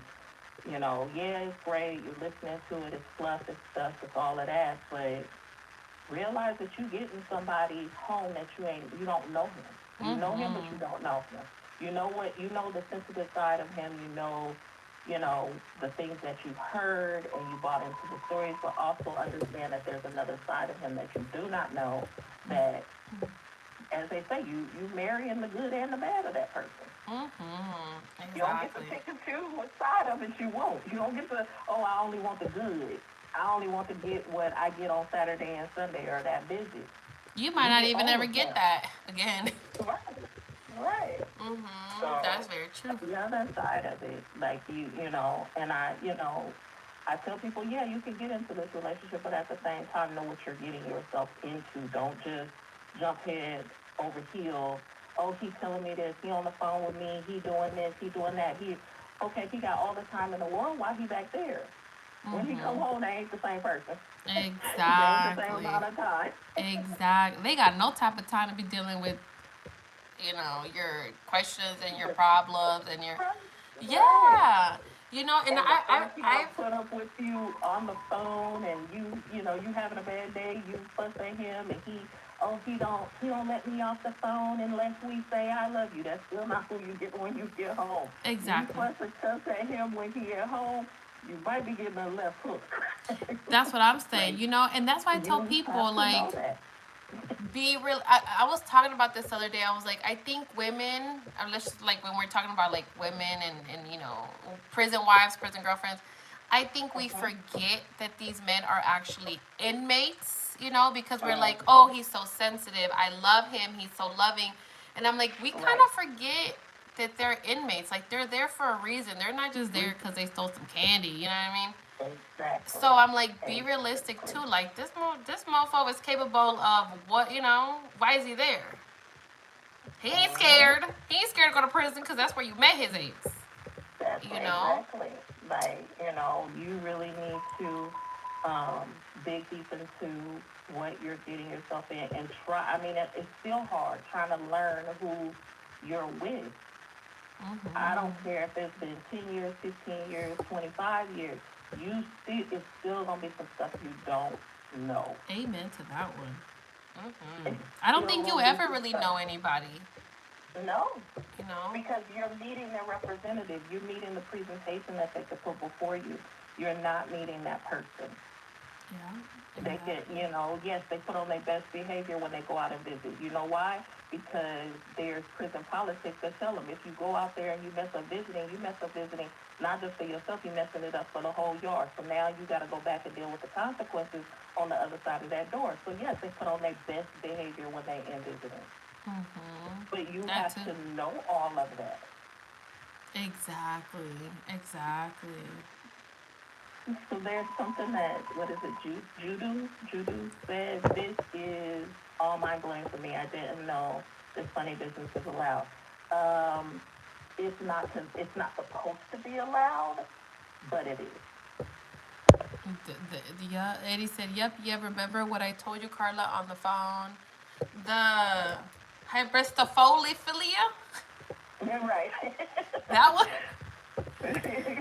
You know, with what part, man? Because yeah, it's funny business. Oh, you mean that was something that I did write about in my book, and I did talk a lot about was the fact that when we were hired, one of the things that was told to us when we came there is, and I thought it was unfair for them to say this to us, but it is what it is when we were hired, you have to go through a lot of training before you go in. So when we went in, part of our training was you're going to be working in what is called the mental health crisis center. And so that is where they put people on suicide watch. And so we had to work in that department, and the supervisors there basically said, you're not to take your eyes off of them at any point in time because, of course, they're on suicide watch. So you have to make sure that they don't harm themselves. And so we were told, you don't care that they're playing with themselves while you're sitting on them. That's not what your concern is. Your concern is to make sure that they don't hurt themselves. So yes, these guys knew to come to that particular department, and they knew that there was going to be no consequences for them doing that all day long. And when I say all day long, they might take a 15-minute break. Damn. That's kind of like also too like some type of abuse. Put your toy away for 5 minutes, please. The thing it's literally gonna go left. Oh my god. Oh my god. So of course they will act a fool in order to get a female on them or a specific female that they want to sit with them, so that they can have the look that they want in front of them. And it was allowed. Yeah, a lot of inmates are way smarter mentally when they do certain things than what we think. Oh yeah. You know, there used to be all these prison shows back in the day. I remember there was a lockup raw, and then that was cool. I was fascinated by that. This was before Eric too, and I'm like, who the hell? These fucking people are crazy as hell. You don't really realize what you're going to see until you get back there. The gassing is real. Like all of that stuff. Every day was a different day. Yeah, that's crazy. Every day was something new. You walked into something consistently. So you always have to be on your toes. You always have to be alert and ready. You cannot walk in there. Yes, you may be having a bad day at home, but you don't get to take that to work. You literally got to leave that at the door. Yeah. I feel like I learned so much today. It was interesting. It was like recapping too. Like, damn. Whoa. Jesus. Okay. Yeah. No, me choosing not to be in a prison relationship. Oh. Yeah, because he said he doesn't want to be in a prison relationship. That's something like you gotta wait till he gets out. Yeah, it's hard. It's hard. You basically, a lot of people say, oh, I see all these prison groups and all of that, and the first thing they say is, oh, make sure you still make time for yourself. You can try that all day long. Trust me. You're going to be on vacation, still trying to pick up your phone because like, hey, Carla, why are you making that face? Let me tell you something, because I want to say this, and I remember, because I know we were talking about, like, the phone calls and everything like that. I remember when Eric was in prison, this man would call me all the time. I couldn't go anywhere without my phone. Girl, I was at the club. Hello? I'm at the club. Yeah, hold on, let me go outside. I came to Costa Rica. Hold on, my minutes, you're going to charge me up the butt for these minutes. Hold on, but I'm going to still talk to you because I love you. Ask me if this man will answer my phone call if he's busy right now. Where the hell he at? What's his location? What the hell? Hello? Where the hell is you at? If this man won't answer my phone call, it could be an emergency. He don't give a shit. Exactly. That's the hard part. It's like I say, a lot of people don't. They're like, oh, live your life, go on your girlfriend trips, do this, do that. Yeah, but you're not enjoying yourself because You're still answering that phone. You go to work. You're literally trying to run to the bathroom to take the 15-minute call and come back to your desk and do your work, and then they call in again, and you're like, I'm at work. Girl, that is why I bought all day. Girl. All day. Yeah, that is so true. Call you right back. You'd be like, my boss doesn't get mad. They don't care. They don't. They really don't. Like that relationship, yes.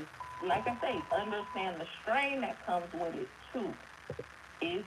I'm not saying it's bad, because like I say, I'm in a relationship. I'm married to somebody in there, but I am still realistic.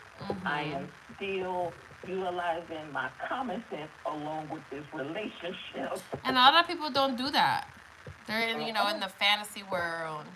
Yes. He didn't see that. Like, girl, he was with 4 other girls on the phone last night. At some point in time, you had to fall asleep. Damn.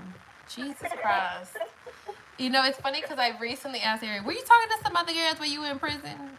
And I'm like, you know what? I think I would have found out because I was hella cool with the COs. And I know they would have wanted me to snitch on his ass about something. So I'm like, they would have called me. You know how many times I'd have been inside and one girl would be scheduled to come in at 8 o'clock in the morning. She would leave visiting by 12. He would go in the back, come back out at 12:30 and stay out and visiting until 2:30, 3 o'clock when they cut off visiting. I'm like, then one of my girlfriends used to talk about this all the time because we were sitting there watching this and we're like, one, how can he eat that much? Because he ate a whole meal with the first one and then ate a whole meal with the second one. I'm like, oh my God, does he go in the back and throw up? He probably did. I never saw that. I never saw somebody come out, go back in, and come back out. I never saw that. And the COs seen it, and they knew it this literally was every Saturday, every Sunday for years.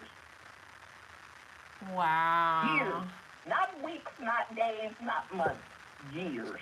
You know what I started doing, like, after 5 years? I would be like, I'm not going to go, and then I would just show up just in case. I would just show up just in case. I'm like... I can never set schedule. When I come, you better be available. Exactly. And I'm like, you know what? And I used to tell Eric, I'm like, look, if some girl, if anything, if they call me and tell me that you was here with a girl, or if I ask them, oh, you best believe I'm about to start making up some stories about your ass. Oh, yeah, he has 5 cell phones. Oh, he probably selling some shit back there. I will dramatize. Every girlfriend gets the sale toss. I've seen them show up at the same time, and literally the CO had to let the inmate pick up one girl and put her out of the prison and put her out on the other side.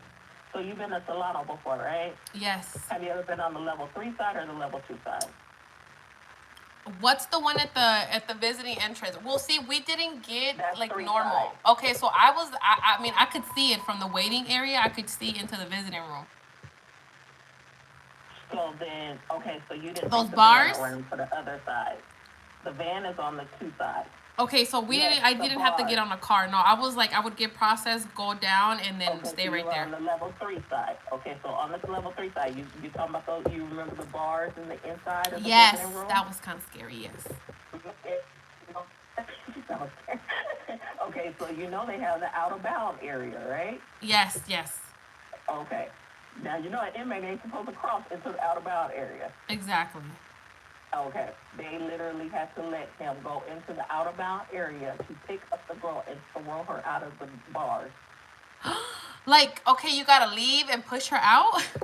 He had to push her out. The officer wouldn't pick her up. He let the inmate do it. Pick her up, throw her out the bars, and then he came back in. Why? She didn't want to leave?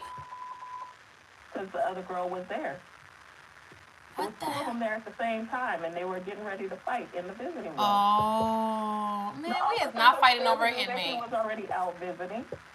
They will set that stuff up. They don't care. Damn, I'll be like, you know what? You could fucking trigger at work. spend your 50. Girl, that's crazy. No, I've seen a couple of people get caught up with other people there. That was very interesting. But that's it. Yes, it has been, like I say, in 23 years, it's been a lot that I've seen. Dang. I saw, let me see, one guy backhanded his girlfriend one time at Sacramento. Yep. That was crazy. That was the only time I saw that. Yep. I seen people like messing with their butts. Yes. Yep. I see a couple some stuff. That's almost a weekly thing. Shit. That's a daily visiting thing. I remember sitting there and being like, I know I can see this. I don't know these CEOs have to see this. They got cameras and everything. I know they can't. What? What? I didn't see a female climax right there on the floor. I'm like, are you kidding me? I've seen something like that too. That was too much for me. I'm like, you cannot tell me that they did not see this girl on the camera. Like, exactly. I'm looking at her face, and I can tell you, she's finished. You're all staring at her like, are y'all gonna do something about this or what?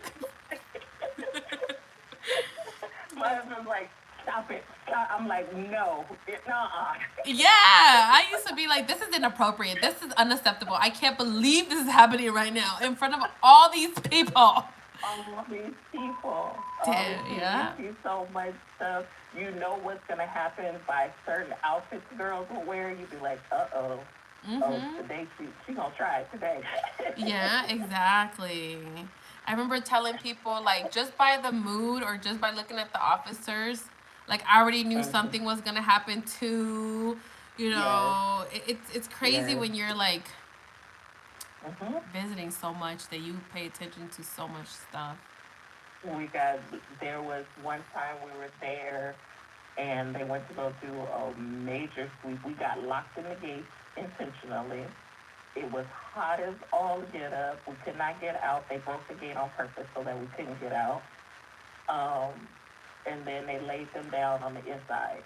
So all the dogs was coming, the black suits came out, everything, and we're just sitting on the other side of the door, and we couldn't get out.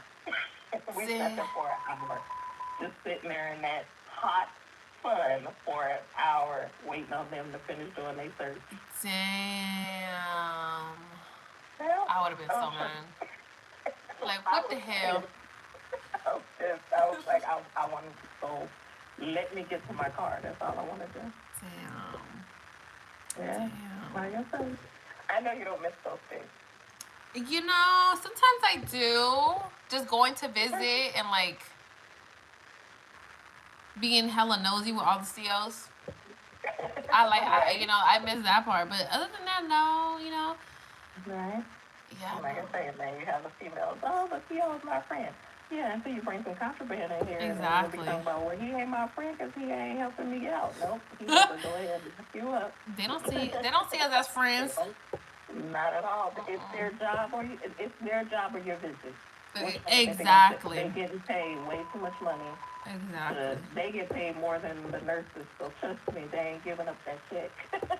For real. Let me see. Have you seen the girls fight each other in the visiting room like hitting? I don't even think it. Yeah. Yeah. That's the one that has to pick up the girl and throw her out. Yeah. Who did he pick? The one that was already sitting there, or the other one? It was between his baby mama and his girlfriend. Ooh, who he throw out? His girlfriend? He threw out the girlfriend. That's what I said. And then she probably like, I told you, bitch, I'm the baby mama. You thought you was special. But a month or so later, he married the girlfriend. Came back, and the baby mama was gone. She's like, you can have his dusty ass. Yeah, the baby mama stayed, and the girlfriend, the baby mama stayed. The girlfriend got put out, and I thought that she would be done, like, you know, forget it, you know, with the girlfriend. Yeah, right. Back to he wrote her a nice letter. Hey, I'm so sorry about that. She's a crazy girl. I miss you. Like, I would have never woke back up in there. You couldn't have paid me. That's embarrassing. It was. I would have been embarrassed to ever go back. Call me when you're in a different prison, then I'll go see you. Then we can talk.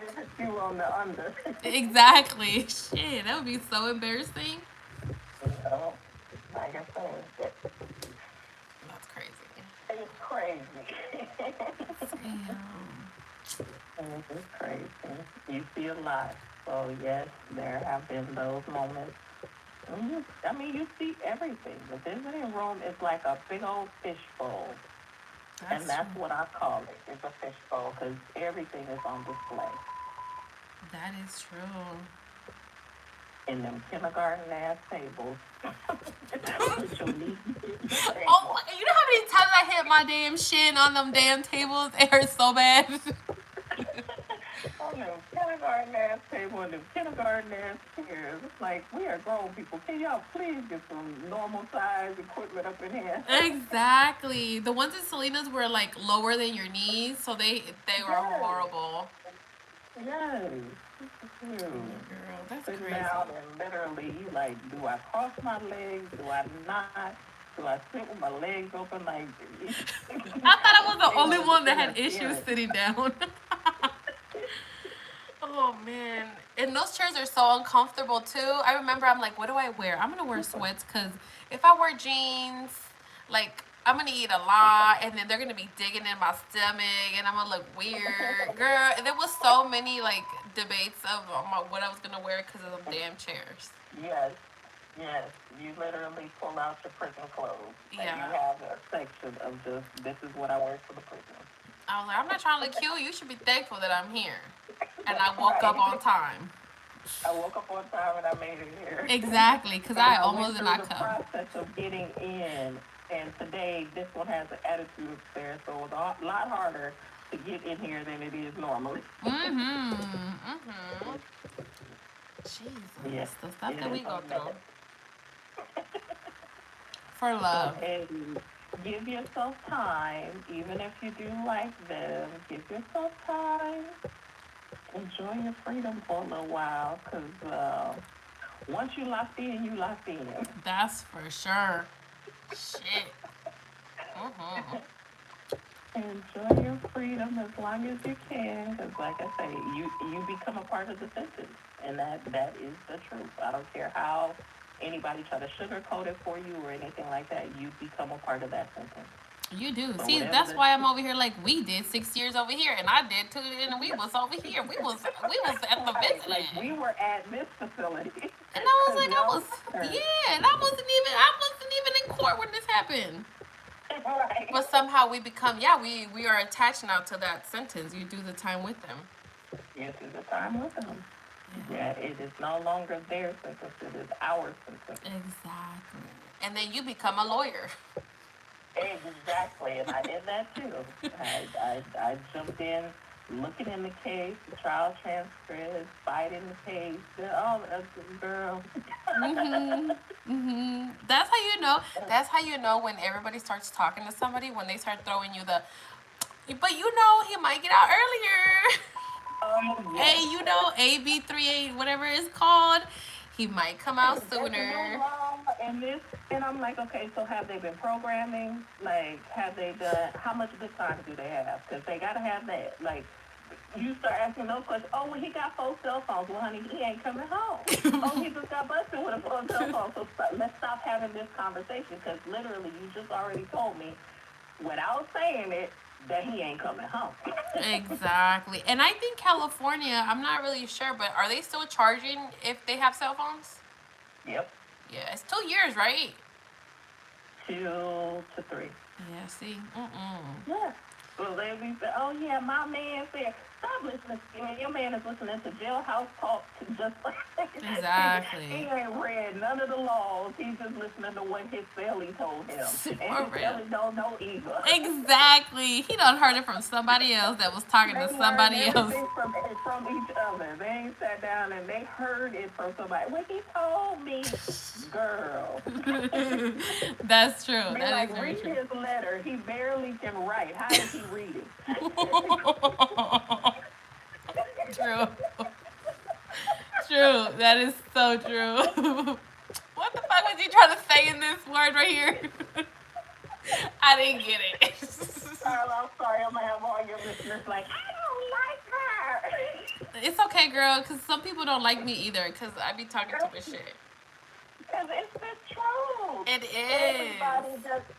The percentage of successful prison relationships is so small. It's 0. I'm just kidding. Once like, they come home, it's so small. Yeah, it is. Because you are getting to know somebody for the first time. I'm not saying that it's not possible, and for everybody who is in that mindset, you might be a part of that 1%, baby. I agree. I'm going to agree just to say I agree. But trust and believe the percentage is very small because you are going to learn something about this person that you had no idea about prior to them coming home. 1,000%. And now that is now something that you get to take on. 10 years. Your life has your life has some structure to it. Theirs doesn't. Exactly. Their structure is very much, there are two different worlds. Their life is very much... Qiana needs to call often. That's what I'm saying. Their life is regimented. They get up at 3 o'clock in the morning. They have breakfast at 6 a.m. They, hit the showers at 9 o'clock. They go to day room at this time. They do this at this time. Everything is like that. Your life does not work like that. Exactly. Your life is literally, I got up and I grabbed the baby and I had to run out the door and I made it to work and I had one shoe on and one shoe off. Like, your life is not structured like theirs is. Yeah. Things can happen on your way to your commute. They don't have a commute. They don't know what that is. They have to learn all this stuff. And, yes, if they've been in there maybe a year or two, they may not be as conditioned. But once they hit that 3, 4, 5 year mark, baby, I don't care who it is, they are conditioned. Yep, exactly. And I feel like a lot of wives, they become moms to their partners, especially when they get out, because then you're like worried. Because, I myself, are you okay? Oh, I need to make sure he doesn't get in trouble. Oh, I need to make sure that he's cool. Are you okay? Right. Everything was like, I don't want him to mess up. And it's like, what the hell? What the hell? That's not your job. Exactly. He has to take personal accountability. And like I say, if he's not doing that, and this is something that I used to tell the inmates that I work with often, I'm like, if you're not already doing it, you're not going to do it when you come home. You're going to go right back to the same bad habits that got you up in here. They were, when I get home, I'm going to start going to college. When I go home, I'm going to do this. I'm going to have a job. My uncle told me this. My mama told me that. This person did this. If you don't shut up, if you ain't doing it in here, if you already get up and all you do is sit here and look out the window and play with your little toy in between your legs, what you think you're going to do when you get home? Exactly. You don't have no structure. You don't have no discipline. You don't have no control. So what you think going to make you have that when you get home that you don't have it if you're not establishing it here? Exactly. And I'm not saying they got the best of programs and all of that, but at least engage yourself in something that's going to give you some insight to what we're doing on the outside. Exactly, yeah. And I feel like a lot of the times, too, it's like, I think, like, we enable them when they're in prison. So obviously when they get out, it's the same thing. They're expecting you to take care of them. They need something, and then, hey, babe, I need this, or, okay, well, let me get it for you, instead of, pushing them to be independent. And I think it's like, well, we just want to help them. No, because you're just messing them up even more. You're making it work. That's why oh my God, when I watch TikTok videos of women, like, buying these men closets full of clothes and shoes, and I'm like, no! No, exactly. Like, literally, upstairs, I have the outfit, like literally the outfit, just to get you through the first 3 days. After that, you need to figure out how to do this. It's not my job to give you a whole wardrobe. It's not my job to make sure that you have all the money in the world. It's not, because if I do that for you, if I cater to you to that extent, then what are you going to do for yourself? Exactly. And I had to learn the hard way, man. I had to learn the hard way.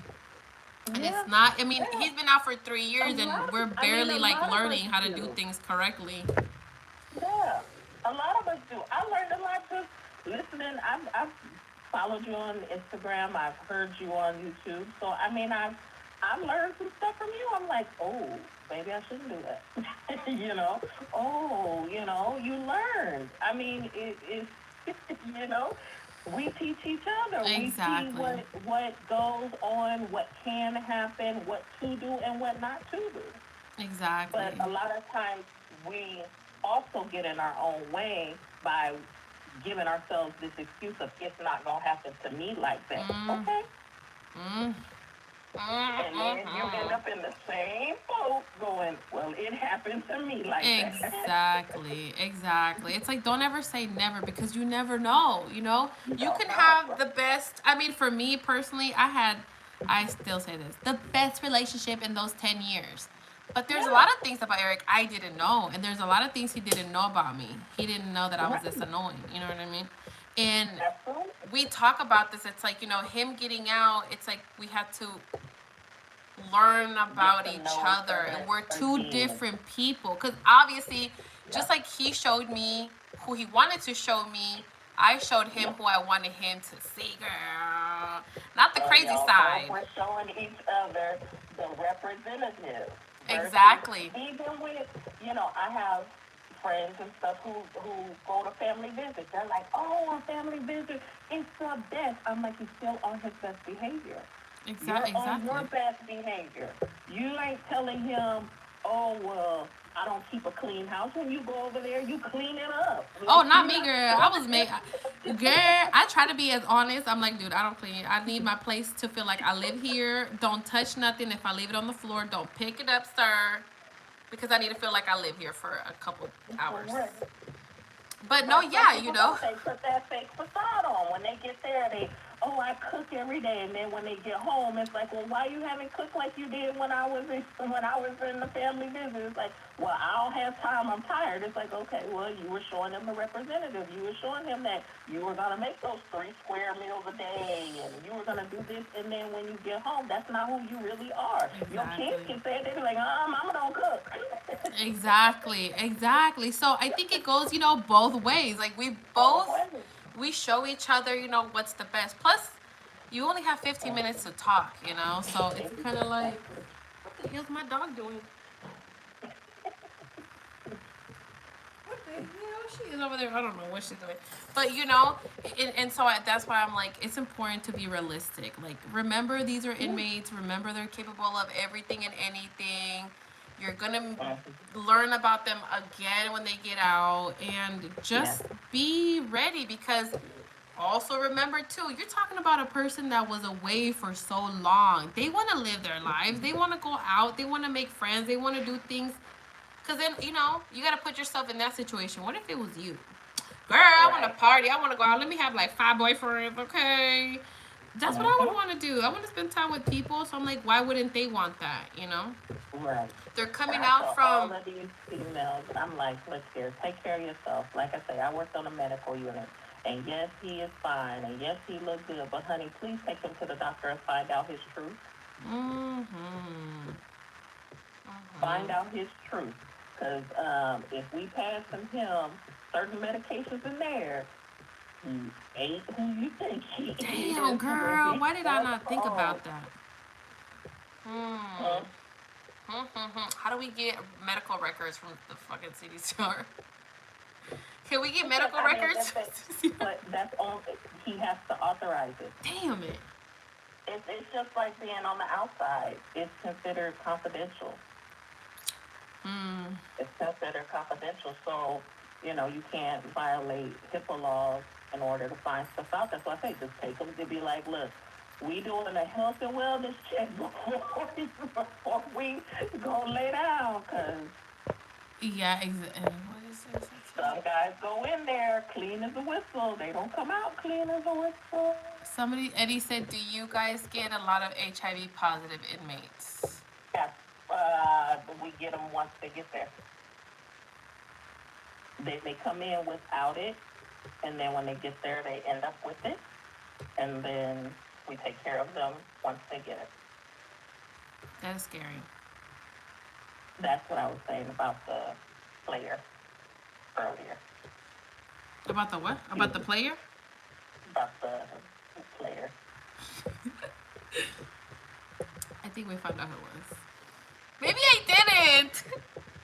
Maybe you didn't, but yeah, that he came in without that being a part of his health history, and he got it while he was there, and now he has a lifelong illness. Damn, how do inmates catch it? Sharing needles because they do prison tattoos? HIV. Yeah, I think that's what he meant. Sleeping with each other, sharing needles. There's lots of drug abuse inside prisons.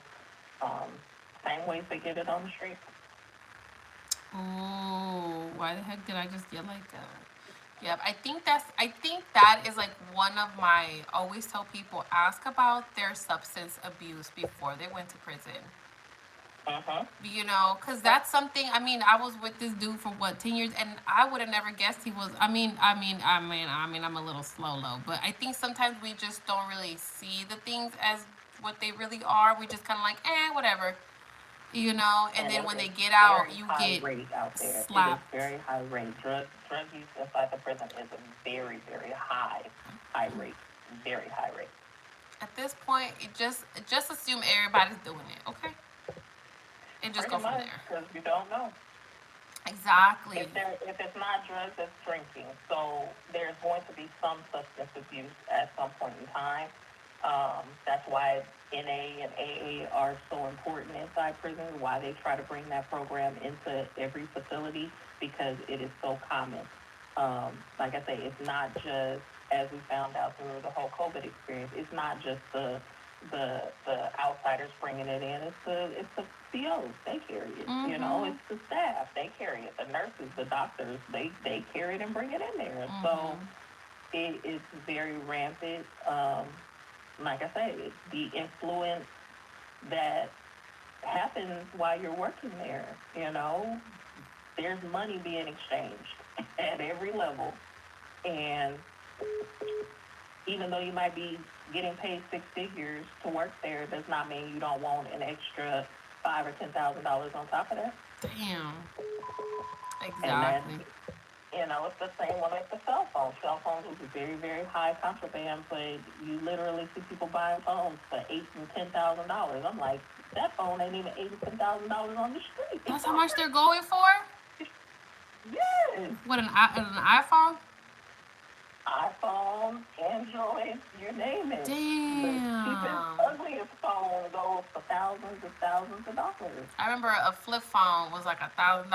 Has there ever been a CDC employee that has been fired? I probably hope not. All the time. Walked off all the time.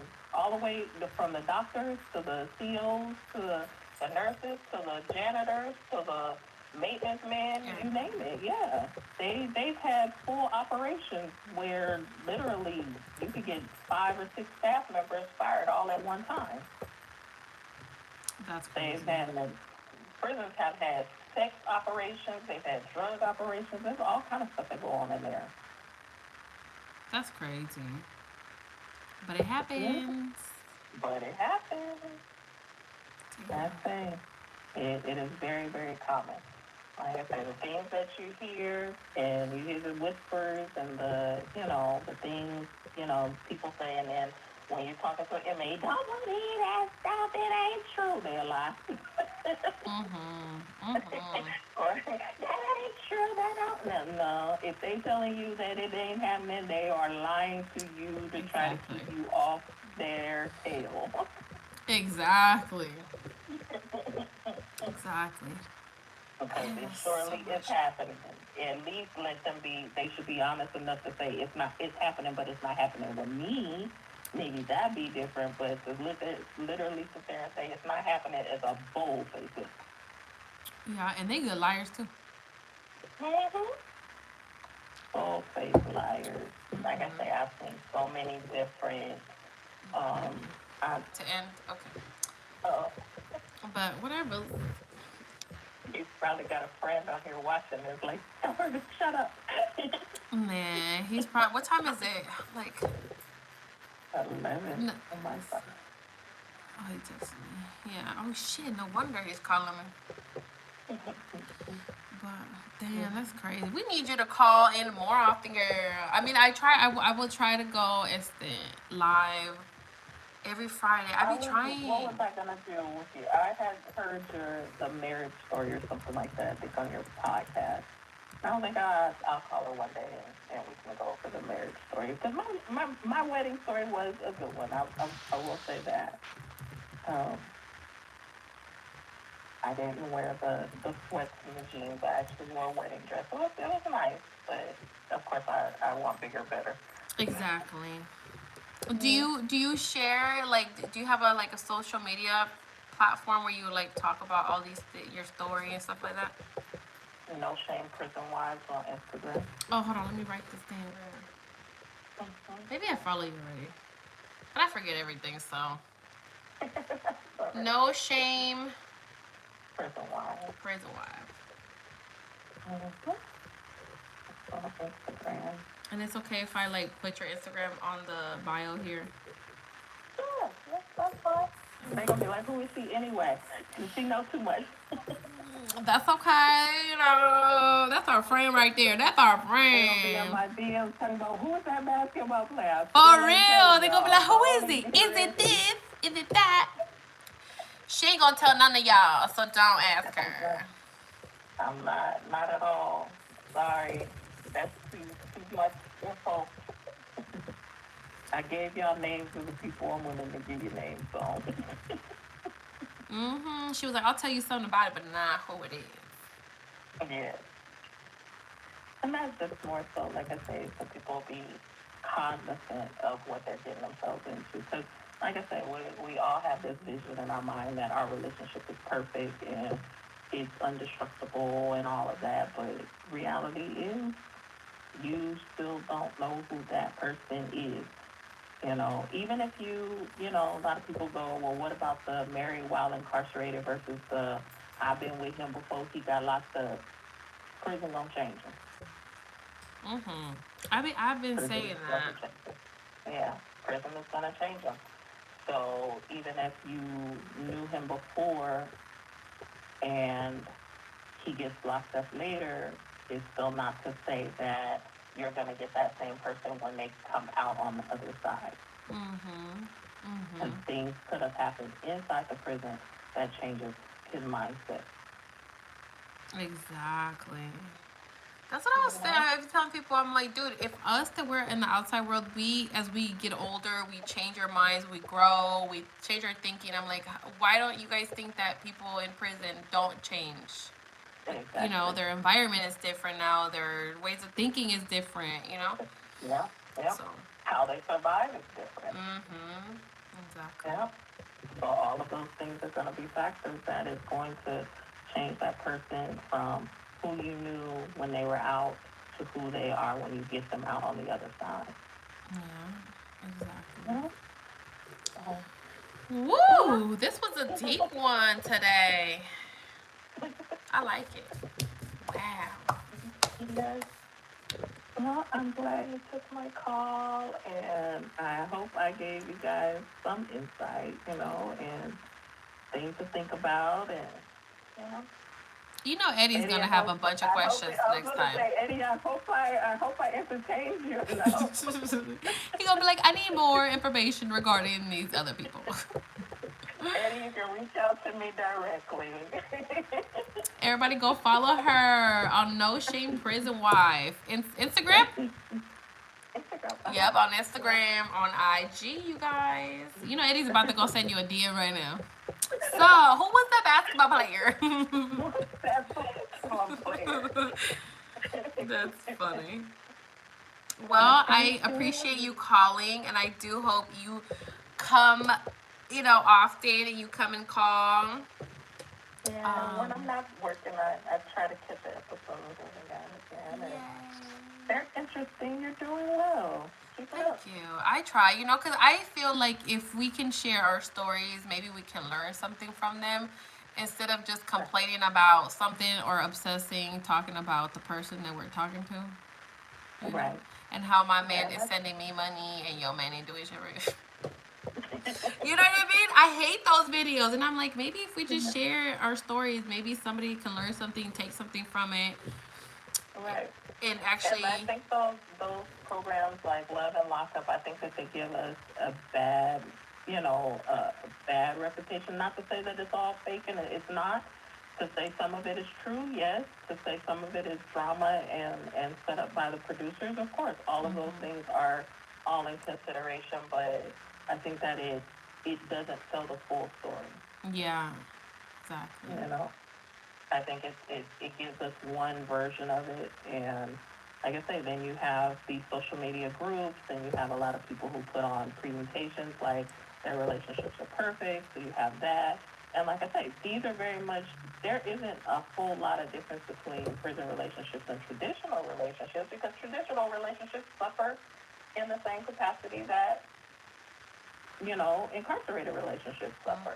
There's still cheating out here. There's still, abuse and all of this, drug use and all of that, and sneaking around, and she don't really know what I'm doing, and she think I'm going to work, but I'm not. I mean, it's all of those things. Yeah. But prison relationships tend to get scrutinized heavier.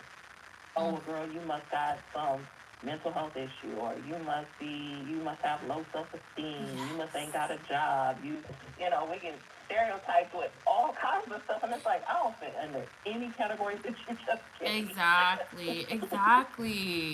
It's crazy. Oh, Lord. So it was lovely. Yeah, I appreciate you calling, girl. You gave us so much information and story. It was everything. It was everything and more. Right? Yes. And for sure, I'm gonna tag. Do you have your book on Amazon, or do you have like a link? It's on Amazon. It's on Barnes and Noble. We're gonna look it up, and we're gonna tag My it. website is down right now due to these freaking bots. So we're supposed to be putting my site back up on the 17th. So I'm waiting for that. Okay. But it's available on. I basically put a post out recently and just said it's on Amazon and Barnes and Noble if you want to get it without the signatures and everything. Just you can order it from there. And okay, nice. Thank you for calling. You're very welcome. And Eddie, do you have any other questions before we go? Eddie probably left now. Eddie's like, Eddie, are you still here? Eddie's like, I'm going to sleep. I'm going to sleep. It's late already. Oh, he's probably gone. But yeah, we for sure, I will put your information. So, girl, yes. And we'll be here maybe next Friday. And yeah, you have a good night. You do the same. Thank you. You're welcome. Okay, bye-bye. Okay. That was amazing. All right, guys, we're going to have to call it a night because it was intense, and I need a mental relaxation now. That was a lot. I love it. And if you guys have any questions, send them over. I'm going to put down her information down below. And again, you guys, if you guys ever want to like share your social media platform links, let me know, and we can share it here too. I'm going to put hers in her book. I wrote down the name. Hold on, espérame. It's called My Incarcerated Life. That's her book. And I'm gonna put the link. I'm gonna find it, and I'm good. And her Instagram is No Shame Prison Wife on Instagram. So go follow her, you guys. Everybody have a good night, and don't forget, if you want to share your story, email me on the Beyond the Bars. Sorry, no, what am I talking about? The Aguirres510@gmail, or write me a message on Instagram, TikTok, and those are both Beyond the Bars. And yeah, let me know if you guys like today's live. I really appreciate you guys, the 3 of you guys that you guys called. I really appreciate it. Thank you for joining me. Good night. Hi. It will be back next Friday, you guys. And make sure you guys follow me on TikTok so we can get those 1,000 followers and we can go live over there, girl. And maybe do like little interviews. Love the call-ins. Yes, me too. I loved it. It was amazing. Thank you guys so much. I really appreciate it. I really, truly appreciate it. Don't forget to share, like, subscribe to my channel. And yes, you guys, we will be here again next week. And I post a lot of short videos if you guys want to look at those ones. But we'll be posting more videos soon. So give me some time, y'all, because I be busy. Evelyn now is moving around, girl. It's crazy. It's crazy. But everybody have a good night. Thank you guys. I hope you guys enjoyed it because I freaking did. Okay. And let me know if you guys find the basketball player.